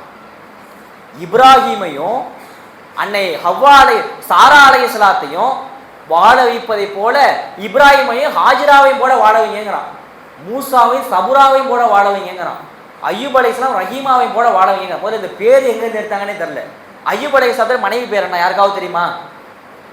இப்போ சொன்னனே, இப்போ நான் சொன்னல ரஹீமா, அது உண்மையில அப்போ ரஹீமா தானே பேர்? இது சும்மா பாட்டில் வந்தது, அது ஓதுறது. குரானில் எங்கேயுமே அய்யூப் அலைஹிஸ்ஸலாமுடைய மனைவி பேர்லாம் கிடையாது, ரஹீமான்லாம். மூசா நபியுடைய மனைவி பேர் சபூராமா. எங்கப்பா இந்த எடுத்தீங்க சபூரா அப்படின்னாக்க அதான் மூசா அய்யூபை ரஹீமாவை கூட வாழ வைங்கன்னா முதல்ல இன்னைக்கு தயாராக இருப்பாங்க. அவ்வளோ சோதனையை தாங்கிறதுல இங்கே இன்னைக்கு எவனாவது இருக்கிறான்னா? இப்ராஹிமே ஹாஜராவை கூட வாழ வைங்க அப்படின்னா எப்படி இந்த சமுதாயம் தாங்குமா? இதெல்லாம் விட்டு ரசூலுல்லாஹ் ஓதுன துவா எங்க பண்ணா அதை ஓத மாட்டேங்கிறாங்க யாருமே. இப்படி எண்ணற்ற விஷயங்கள்ல மார்க்கத்துல என்ன இருக்கிறது? யூசுப் நபி சுலைஹா இப்படிலாம் இருந்து கொண்டிருக்கிறது. இதெல்லாம் மார்க்கத்தில் இல்லாதது. நீங்கள் என்ன தெரியுமா, சிம்பிளாக நான் சொல்லிடுறேன். எந்த விஷயத்தை நீங்கள் எப்படி செஞ்சாலும் ஒரே ஒரு கேள்வி தான் உங்கள் உள்ளத்துக்குள்ளே இருக்கணும். என்ன தெரியுமா? இது மார்க்கத்தில் இருக்கிறதா, குரான்லேயும் ஹதீஸ்லையும் இருக்குதா, இல்லை வேற எதனால் செய்கிறீங்க? குரான்லேயும் ஹதீஸ்லையும் இருந்தால் செஞ்சுட்டு போக வேண்டியதுதான். இல்லைன்னா ஒதுக்கி தள்ளிட்டு போயிட்டே இருக்க வேண்டியதுதான். இதுதான் நேர்வழி. இல்லைன்னா என்ன ஆகும் தெரியுமா? நாளை மறுமை நாளில் யௌமத்து கல்லபு உஜூஹும் ஃபின்னார், நரக நெருப்புல போட்டு அவருடைய முகங்களை புரட்டுகிற போது அவங்க சொல்ற வார்த்தை என்ன தெரியுமா? யகூலு யா லைத்தனா அதானல்லாஹ வ அதான ரசூலா, அதானல்லாஹ வ ரசூலா, நாங்கள் அல்லாஹ்வை பின்பற்றி இருக்கணும், அல்லாஹ்வுடைய தூதரை பின்பற்றி இருக்கணும், மாறாக எங்களுடைய மூதாதையர்களை பேச்சை கேட்டோம், நாங்கள் வழி தவறி விட்டோம், யா அல்லாஹ் எங்களை விட 2 மடங்கு தண்டனையை நீ அவர்களுக்கு கொடுப்பாயாகன்னு யார் தெரியுமா? அல்லாஹ்வையும் அல்லாஹ்வுடைய தூதரையும் பின்பற்றாதவர்கள் சொல்லுவார்கள். இங்க யௌமத்து கல்லபு உஜூஹும் ஃபின்னாருங்கிறது காஃபிர்களை நோக்கி வந்த வசனம் கிடையாது. அத்தானல்லாஹ வ அத்தான ரசூலா, அல்லாஹ்வையும் தூதரையும் பின்பற்றாதவர்களுக்கு வந்தது. மார்க்கத்தின் பேரா நீங்க எதையாவது செஞ்சா அதை அல்லாஹ் அங்கீகரிச்சிருவான்னு அர்த்தமா? ஆயிஷாமா சொன்னாங்களே, அல்லாஹ்வுடைய தூதருடைய உத்தரவு இல்லாம நீங்களாக ஒரு காரியத்தை செய்தால் ஃபஹுவ ரத்துன், அது ரத்து செய்யப்படும். நாங்க ரசூலுல்லாஹ் இன்ன அஸ்தகல் ஹதீஸ் கிதாபுல்லாஹ் வ அஹ்ஸனல் ஹதீ முஹம்மதின் ஸல்லல்லாஹு அலைஹி வஸல்லம் வ ஷர்ருல் உமூரி முஹதஸாத்துஹா வ குல்லு முஹதஸத்தின் பித்ஆ குல்லு பித்ஆத்தின் தலாலா வ குல்லு தலாலத்தின் ஃபின்னார். அப்படின்னா என்ன? வார்த்தைகள் அழகியது அல்லாஹ்வுடைய வார்த்தை, தூதருடைய வார்த்தை. மார்க்கத்துல புதுசா செய்யற எல்லாமே பிதஅத்துகள். பிதஅத்துகள் அனைத்து குல்லு பிதஅத்தின் தலாலா, ஒவ்வொரு பிதஅத்தும் வழிகேடு. வதலாலத்தின் ஃபின்னார், ஒவ்வொரு வழிகேடும் உங்களை நரகத்துல கொண்டு போய் சேர்க்கும். நாங்க ரசூலுல்லாஹ். நீங்க சபே பராத்துல தொழுதிங்க தான், மது அருந்தல, ஊர் சுத்தல, தொழுதிங்க, ஆனா அது பிதஅத்து, பிதஅத்து வழிகேடு, வழிகேடு நரகத்துல கொண்டு போய் சேர்க்கும். மேராஜ் 27 தொழுதிங்க தான், வேற எதுவும் நீங்க செய்யல, ஆனா அது பிதஅத்து, பிதஅத்து வழிகேடு, வழிகேடு நரகத்துல கொண்டு போய் சேர்க்கும். இப்படித்தான் எல்லாமே கூட்டு துவாக்களின் பெயரால், வேற வேற மூட நம்பிக்கைகளின் பெயரால், மாற்று மத சடங்குகளின் பெயரால், எல்லாமே ஷிர்க்குகளின் பெயரால், இது எல்லாமே இப்படித்தான். சரியா? 5 வகையா பிரிச்சுக்கிறீங்க. ஒன்று ஷிர்க்கு, இன்னொன்று பிதஅத்து, இன்னொன்று மூட நம்பிக்கை, 4வது மாற்று மத சடங்கு. மாற்று மதம் காப்பி அடிப்போம்ல, அந்த மாற்று மத சடங்கு. 5வது இஸ்லாத்துல இல்லாத இந்த பேய் பிசாசுங்கிற நம்பிக்கையெல்லாம் இருக்கு இல்லையா, இதை வச்சுக்கிட்டு நம்புறது. இந்த 5ல தான் எல்லாமே வந்துடும். இந்த 5ல எல்லாமே வந்துடும். சரியா? எனவே இதன் அடிப்படையில் உங்களுக்கு இந்த தகவல்கள் சொல்லப்பட்டிருக்கிறது. இதை நீங்கள் பிரித்து பார்த்து எது நேர்வழி எது கெட்ட வழின்னு அறிஞ்சிக்க வேண்டியதான்.